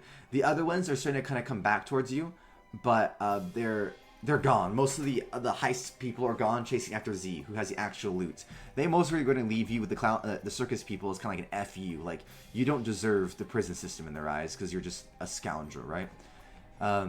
So they're those 2 are basically dead on the ground. No one to actually tell the heist people to really come back, other than the clown people and the circus guards are coming towards you. The circus guards are approaching you. Maybe one heist guard, which might get bribed off. Who knows? But besides that, you see this person, this automaton, the tailor from before, with his hands all around, kind of like twisting and turning. You see even more clowns, kind of approaching you, and you see, from the back, a carriage roll up into the main area. Kind of roll out from the side area. And from the carriage, you see a door open, and an Aarakocra kicks out. I don't say you see it's a black Aarakocra crow. Kicks out a mechanical creature onto the ground. And it's not dressed in any garb, but a mechanical skeleton with, you see, human organs all kind of wrapped up around it, kind of going all around. You see veins coming up, pumping oil back and forth. You see the eyes and stuff all about that. And the Aarakocra just yells out, "Too much has been seen! Too many secrets shown! Exterminate! Code red! Code red! Everyone's an experiment now!" As all the circus freaks turn around and start gathering people, grabbing innocent civilians, picking them up, dragging them into tents. You see the one with multiple hands picks up several kids and just slams them into each other, knocking them out immediately. Literally just harming children. You see people, getting their heads chopped off. Like, we can still use it. Putting their heads into bags. You see that one as the mechanical creature stands up. It's the gesture again. I can not die. But you see this time, it's very fucked up. It's not properly put together. It was a rush job. And you see the mechanical skeleton starts rushing towards you as well. As now the entire circus is just fucked. I would say you can pick up your bag and start running. You have your base gear, no armor, but gear, and you can start running real quick. I won't give, because of the explosion, I'll say they're staggered. They won't, the clockwork machinery won't give you an attack of opportunity. But they are very much, very much, oh, hold on, sorry, just taking a check for my mom. They are very much, like, everywhere is just full-on pandemonium. They don't give a shit about the circus act anymore. They're grabbing people. You see tinkerers are coming out and slamming pipes into people's necks and immediately starting to experiment on them before they even fully get into, like, the tents. It's all fucking pandemonium. And you just see one thing. Behind you, I would say you see the entrance is being closed off. As you see the remaining guards from the heist being killed off. All the ones that left are chasing Z, have no idea what happened. The ones that were remaining waiting for you, throat slit, stabbed, several knives stabbed into them as several mechanical arms, as these circus freaks come out. Get out of nowhere, you see experiments, zombies, basically humans, circus folk in attendance coming out of nowhere. Places, barrels crashing out. As you see mechanical, creatures, half humans, half mechanical creatures coming out, grabbing people. Grabbing people. One of the guards immediately gets pulled into a barrel, and you just see blood start pouring out as his legs fall out, as his torso gets ripped off from the rest of it. You're alone. You're alone amongst everything. While all this crazy shit is happening, I'm gonna try and sneak away. I'm gonna say you can't sneak because the gesture and several people know where you are. I say you can run. You can either try to run through past the entrance or maybe to the back towards the big tent. Has probably the clearest path in order to try maybe get through the tent out the other side where you initially came from. Those are, I would say, probably the clearest paths. Yeah, I'm gonna do that. I'm gonna run to the big tent and get out the way we came in. since Okay. everybody's in pandemonium, I'm gonna try and fucking dodge it because. You literally go ahead and give me 2 deck saves as several people try to grab you while you're running. And I'm gonna throw 1 dagger at you as the jester is. You see the mechanical skeleton. You see brass and copper pipes and all of that. Not like it's not anything fancy. Holding together metal, iron, framing. As you see actual bones and hands scraping against the dirt. You see as it gets into certain parts, the heart pumps weird as dirt slaps it, is bum rushing and throws a dagger at you loosely, trying to catch you as you get towards it. It's good like 80 feet from you. It can't do it very well. It's going to get disadvantaged, but it's just literally it trying to haphazardly catch up to you. Oh yeah, it's I'm not even gonna like put the extra bonuses. It doesn't matter with the bonuses. I know. Actually, without your armor, what is your AC? 16. Yeah, it still misses. Without your armor, you're able. Oh, you have Yanti scales and shit, right? That's right. So you're able to just duck it as you slap it away with your tail. It was almost about to like maybe hit towards your feet, and it slams into the ground. And you're like, ugh! You slap it away, so you don't even accidentally step on it, and you're able to, for now, outrun the limping gesture bot as you have 2 things happen. One is you go to enter the big tent. And on your way, this stage right here has several people being picked up and like brought up onto it as you see the puppet master is hooking giant metal hooks into people, into actual like circus like goers, and making them do dances on the stage as several hooks come out towards you. The hooks into the ground around you as you duck and hop over, completely just flipping out of there completely, just ducking and weaving through them, not letting them grab you. One almost grabs you, cutting along your face and your leaving a slight kind of future scar along your cheek. But you do not become a victim to the puppeteer. As you get close to the entrance, several of the dancers on the beginning, like those go-go cage dancers. Imagine that, but with people who are just like juggling. Does that make sense? Yeah, it does. Yeah. I'm enjoying it. I'm fucking surprised to still be alive. Me too. But we're here and we're doing it. So you get by and they're just there kind of like juggling. Huh? What the hell? They go to grab you. One of them literally throwing balls at you, trying to knock you over. You just hold your arms up, even maybe your bag, taking some of the metal balls, just bump, bump, bump, plowing into it. You don't care. You just run directly into the big tent. And now we're in my big tent. Ooh, ooh.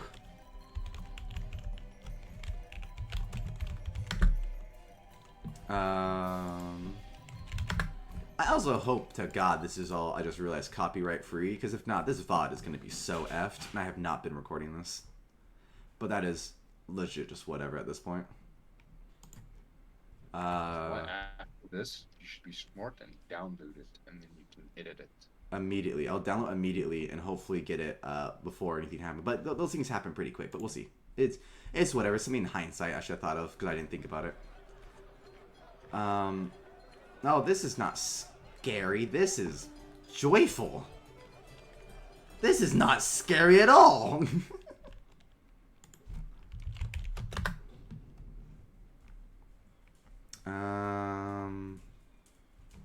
Here, this will work. There we go. I like this.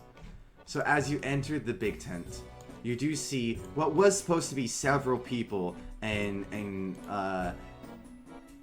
automatons trying to get your attention. Be like, oh, please, please, buy this merch, buy this, do this. Oh my goodness, yes. And you see several shows that should have been.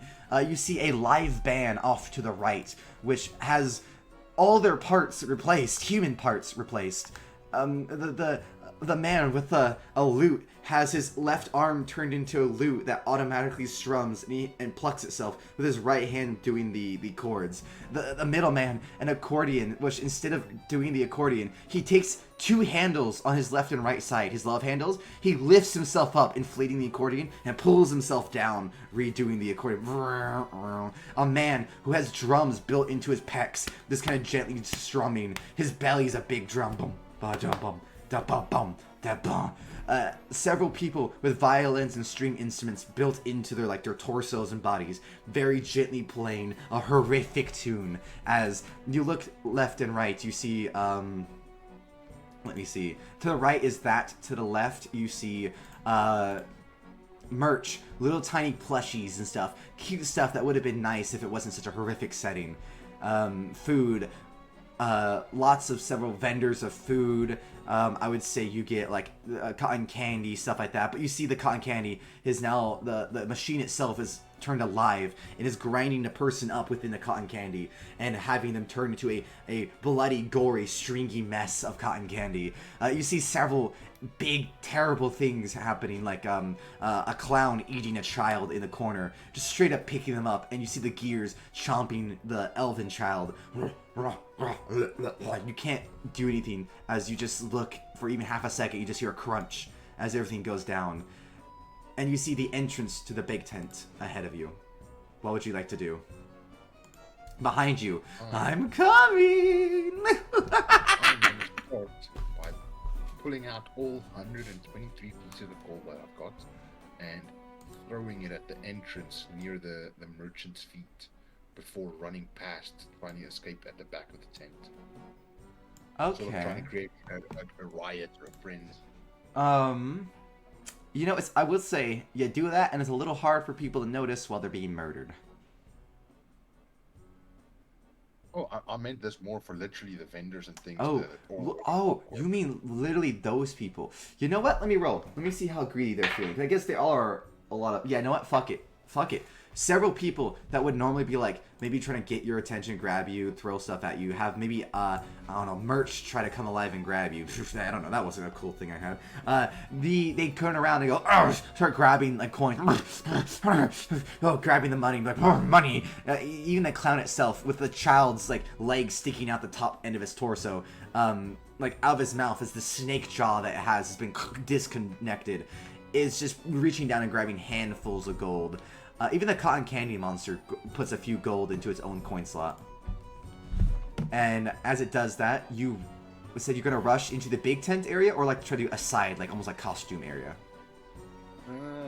I think originally we were in the big tent area, so I'm gonna continue on the way that I know that we got in. Oh no, I know. You mean in the original, when you first got it? All right, then yeah, you continue to the big tent, and you're gonna try to get the back end of the big tent. Yeah, so, I'm trying to get at the back, and then over the fence or into that fucking hole with the poster where it was. Trying to escape at the back. You enter through here, and you see mechanical elephants stomping around. It's going to be very hard, so if you try to run through from the top, I will have you deal with a few dex checks with the mechanical elephants just stomping through, as you see several acrobats with their limbs replaced with mechanical bits and things just all different kinds of bits and bobs wrong. Instead of a spinal cord, they have a swivel that kind of turns around in circles back and forth. Yeah. All right, give me I'm just checking. Nadia let me know they're almost on their way to come pick me up from the movie soon. So we'll start to wrap it up here. Yeah, that's fair. Let me do the dex checks and... hold on. I got you. Is that... Go ahead. Yeah, do your dex checks real quick. Because I was going to say the trapeze artists, and I'll show you them. So my apologies for interrupting. Is you see this person at the very top, a trapeze artist made of all kinds of metal bits and stuff. At top, and from you can hear from the very top as you're running through, just bum rushing. Now, you don't care. Your heart's running. You're seeing people die behind you. The jester laughing. The elephants are going through. One of the elephants will hurt you very badly, knocking into you, slamming you towards the ground. As you hear, "Oh, you can't outrun the acrobat." as he slings down from a rope, slashing several scimitars at you as they swing by. So there's gonna be a few ways you can go down here. One is the elephant, who, unfortunately, that 7 is gonna cost you 4d6's damage. Let's see how the dice feel. I could always burn my second wind. Did you already burn your second one?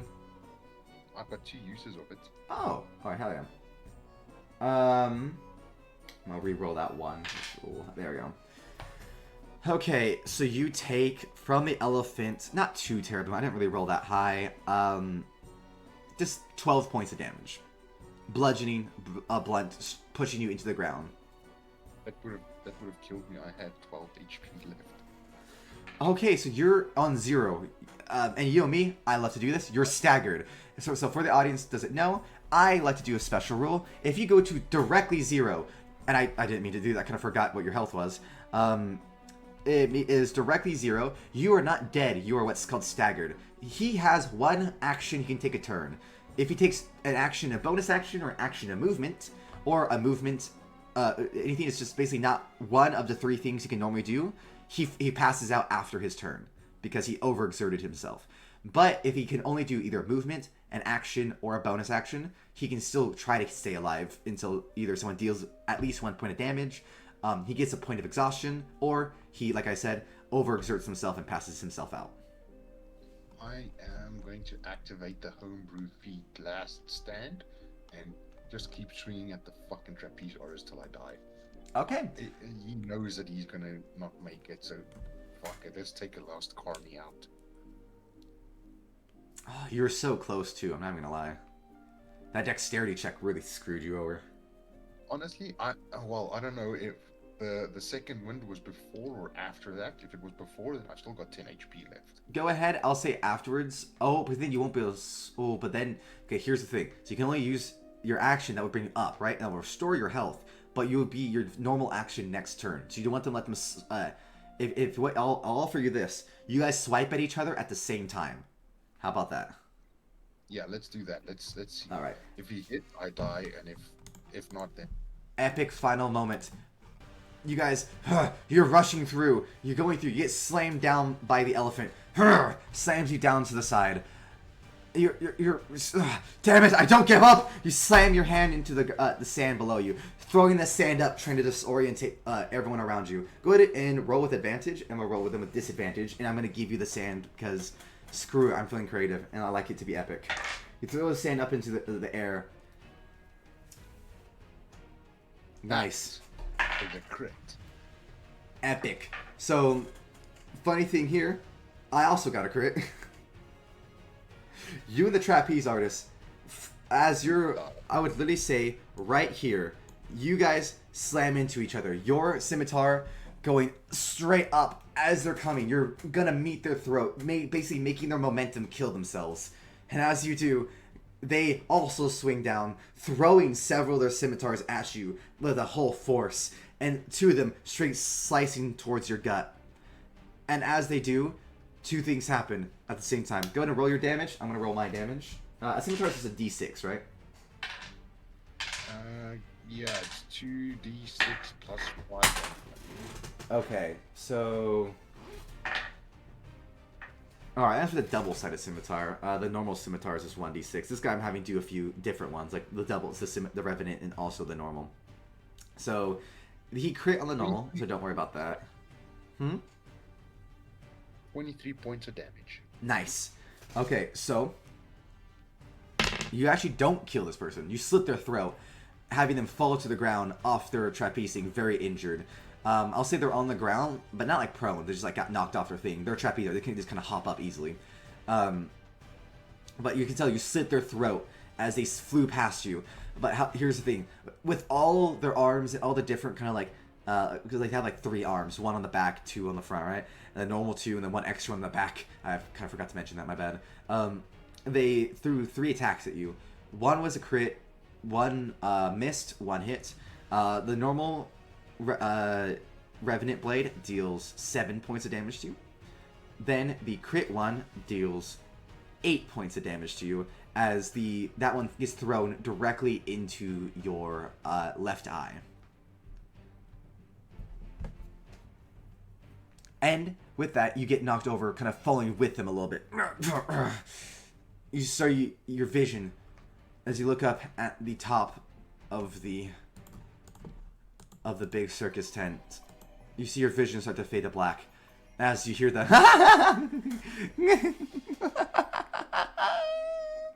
about time. As you see the metal skeleton kind of pop above you, the human teeth kind of chattering as it's moved forcefully above. The music box behind it being the voice box being the actual thing that's like communicating with you and talking. Communicating and talking. Sorry, just taking a moment for my thoughts. Communicating and talking. And as you do, you hear don't need to talk. You did your job. You'll be fine. He looks down to you as he was talking to the trapeze artist. Looks down to you as you see you start getting dragged on the ground. You feel as the light fades from your body a little bit. You start getting dragged upon the ground on the sand. And I don't know if you could hear the little extra noise I made there, but yeah, getting dragged on the sand. And you see the top of the tent kind of like the lines move past you as your vision gets darker and darker. You feel funk as the scimitar gets pulled out of your head. As you fade in and out, a few things happen. You fade in, or you fade out, you fade back in, going from all black, a cold, dark darkness. So now you're on a table. Above you is that Kenku. Or Aarakocra, sorry, it was Aarakocra. The Aarakocra, the black Aarakocra above you. You see him with a little, looks like tinkerer's tools. You look down and, oh my god, you see your stomach. It's open. Everything is splayed out. Hold on, I actually have something for this. Where is it? Ah, here it is. Similar to like this kind of like little tense looking thing or kind of area, because he's splayed out on the table, kind of in the back. Don't move. He pushes your head back down. You try to talk, and you notice your mouth has been clamped shut. Don't move. You're restrained. The only thing you can move is your head, and even then, it just make you more upset. Yeah, don't worry. I'll cut your ability to think soon. As he slams a metal pipe right where your spine used to be. You can feel something up your physical back move, like how sausage fills a little sausage like casing. You can feel it up into your back slowly as it connects to your spinal cord. Don't worry, you'll be part of the show. You'll be part of the show very soon. You fade back out and you come back in. You're back out towards where you're actually on the side area. You notice kind of towards ish where you entered initially. You without thinking about it, you walk up and your automaton body, you can't move it. You don't get the choice on how to move it. You can only see and think, and you see your hands reach over and you notice a flyer left on the ground, torn off by some rapscallion who must have broken into the circus before. You see the poster on the ground. It's the one of the gesture that says, "Welcome to the Mechanical Carnival. We can't wait for you to join us. We don't care for thieves, rapscallions, or those who would take. But everyone is welcome." And as you put it back on the thing, you turn back around. Go serve cotton candy to an elf child, or I would say, you know what, a dwarf child in front of you. And that is where it will end, with your character being transformed into a mechanical horror. And then I cast the poison spray on myself, and there we go. And I'm done with this. So, what'd you think? That was so close.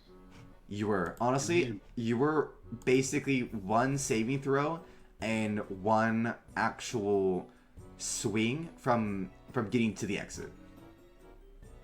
Yeah, still, that was a lot further than either of us expected. Honestly, I didn't know what I expected. I just threw together. I guess we're gonna go into kind of campfire for just a moment before I get ready for the movie that I have to get going to. But first off, I just want to say thank you, Darren, for playing with me. I hope you had a lot of fun with that. Always, dude. You know how it goes. Always fun. Awesome. I didn't really know what to do with this. I'm gonna keep what I wrote down with this, and if you want to do another like horror thing with a different character through this, it'd be really awesome. Or even if you want to do it with like Nadia, Lana, like Pickle, like whatever, we could just do it again with a similar situation. The same circus could even be, you know? You guys just find out more about the circus, right? Hell, it could even grow and I could expand the circus, you know? But all I did was just kind of write a fun, like, I can bring Alirion's brother, and when he sees him, we're gonna burn down the circus. He is a very talented level 20 sorcerer. I was thinking that you could be Z. That'd be kind of epic if you were like Z. That's also cool. Yeah, like you come back for your character. But honestly, though, that's not a bad idea to have the brother. Maybe not level 20 sorcerer, but I mean, you know, just a cool like sibling thing. Like maybe you and whoever we get to come with you. Like one can play Z, one can play the brother, or whatever. You guys come to try to save him from the now expanded Circus Mechanical, right? But the the whole idea I had for this, and I'll just say this real quick, just get it off my head, is I didn't really have a story or like anything really planned for this. I kind of just like, we had the initial idea for like where you like why you would be like entering the circus, like, running away from the heist, but the rest of it was just like I just wrote a circus and we kind of just wait as we go, you know. And Yeah. So what did you think of that? Did you like the story? I liked the story, dude. It was good. Every interaction was unique. The mechanical people was a lot of fun. That was unexpected. That was a lot more expanded than I thought it would be. But I enjoyed the hell out of this.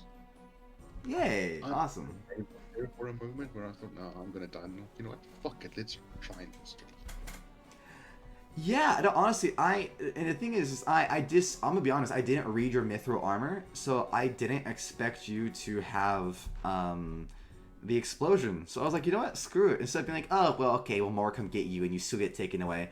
I was like, that's kind of lame in my opinion. So I want it to be more like you actually got your way, like you still got caught, but I'm not gonna do it in such an unnatural way, you know. I want to make sure you actually got caught because it mattered and meant it, you know. Like you didn't you actually, like, because the thing is you outthunk them pretty hard. You got the spells, you got all the little extras, and I didn't want to take that away from you. So honestly, I thought you did really well with that. You got you definitely took advantage of what I gave you, and you could have definitely just been like, oh, I want to go brute force and go through the opening, like the beginning, you know. And I mean, that would have been cool too. I probably would have had, you know, you running through the woods being chased by carnival folk, and like a bunch of different ideas that like it was just so cool. Just to, like, as always, go through an improv with you and just see kind of where it takes us, you know. Because I didn't expect the glyph of warding. I was not prepared for that, and like I said, I didn't want it to just be like, oh, they come get you more. So I rolled with it. I kept going, and honestly, it went, like we said, further than we thought. But I had so much fun with it. You got to see so much more of the carnival. You got to kind of like get a bit of a glimpse at like what was happening. It was just so cool. Yeah, it was awesome, dude. I always have fun playing with you. It was a lot of fun. Yeah, I always enjoy playing with you, man. You always come up with ways that like I don't always think of, you know? And so like even if it's something as simple as glyphs awarding that give you a bit more time to get to the big tent and experience more of the story, that just, I like that. That means a lot. I think it's cool.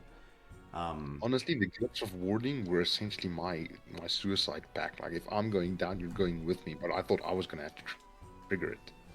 Yeah, and the thing is, I kind of rolled low on that. That actually probably would have gotten very close to killing you. It would have. I had 20 something HP. If you had rolled high, I would be dead. Yeah, like full on dead. I rolled low on that, which honestly just kind of surprised me, because I was rolling pretty high before. And yeah, I was surprised. I rolled 3 crits. Yeah, honestly, I only rolled 1 crit this session. Pretty new for me.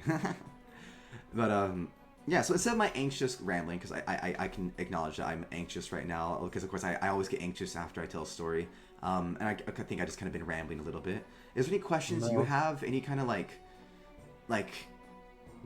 You don't need to be anxious, dude. It was a lot of fun. It was well thought out. It was an excellent session. It was great. It would make good content. For now, I think you need to take a breath, get dressed, enjoy your movie, relax. Hell yeah. We did good. Thank you.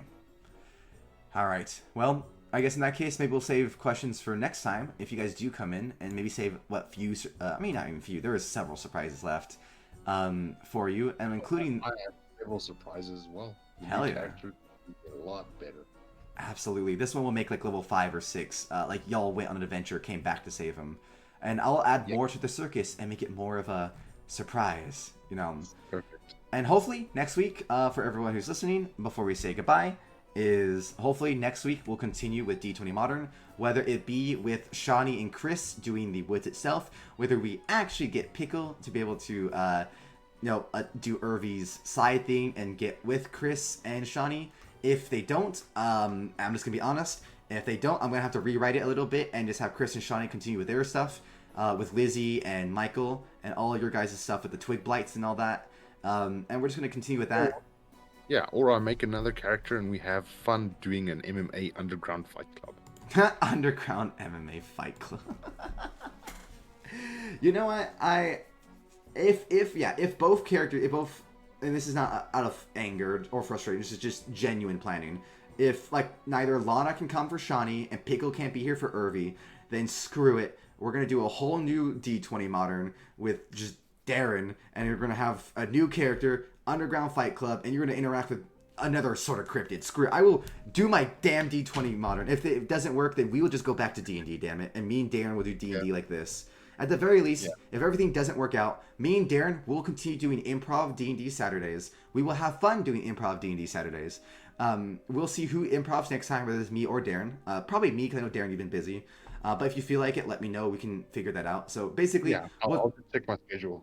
Yeah, so basically, we'll try and we'll see if we can get D20 Modern going. If it just doesn't work, then maybe we'll just say screw it to this current time frame until people are ready. And me and Darren will at the very least do improv D&D. And there will be D&D, damn it. Yeah, perfect. Thanks everyone for watching. Yeah, thank you very much. If you're not, we'll see you guys next time. I'll catch up with all of you again next time. Cheers. Cheers. Bye.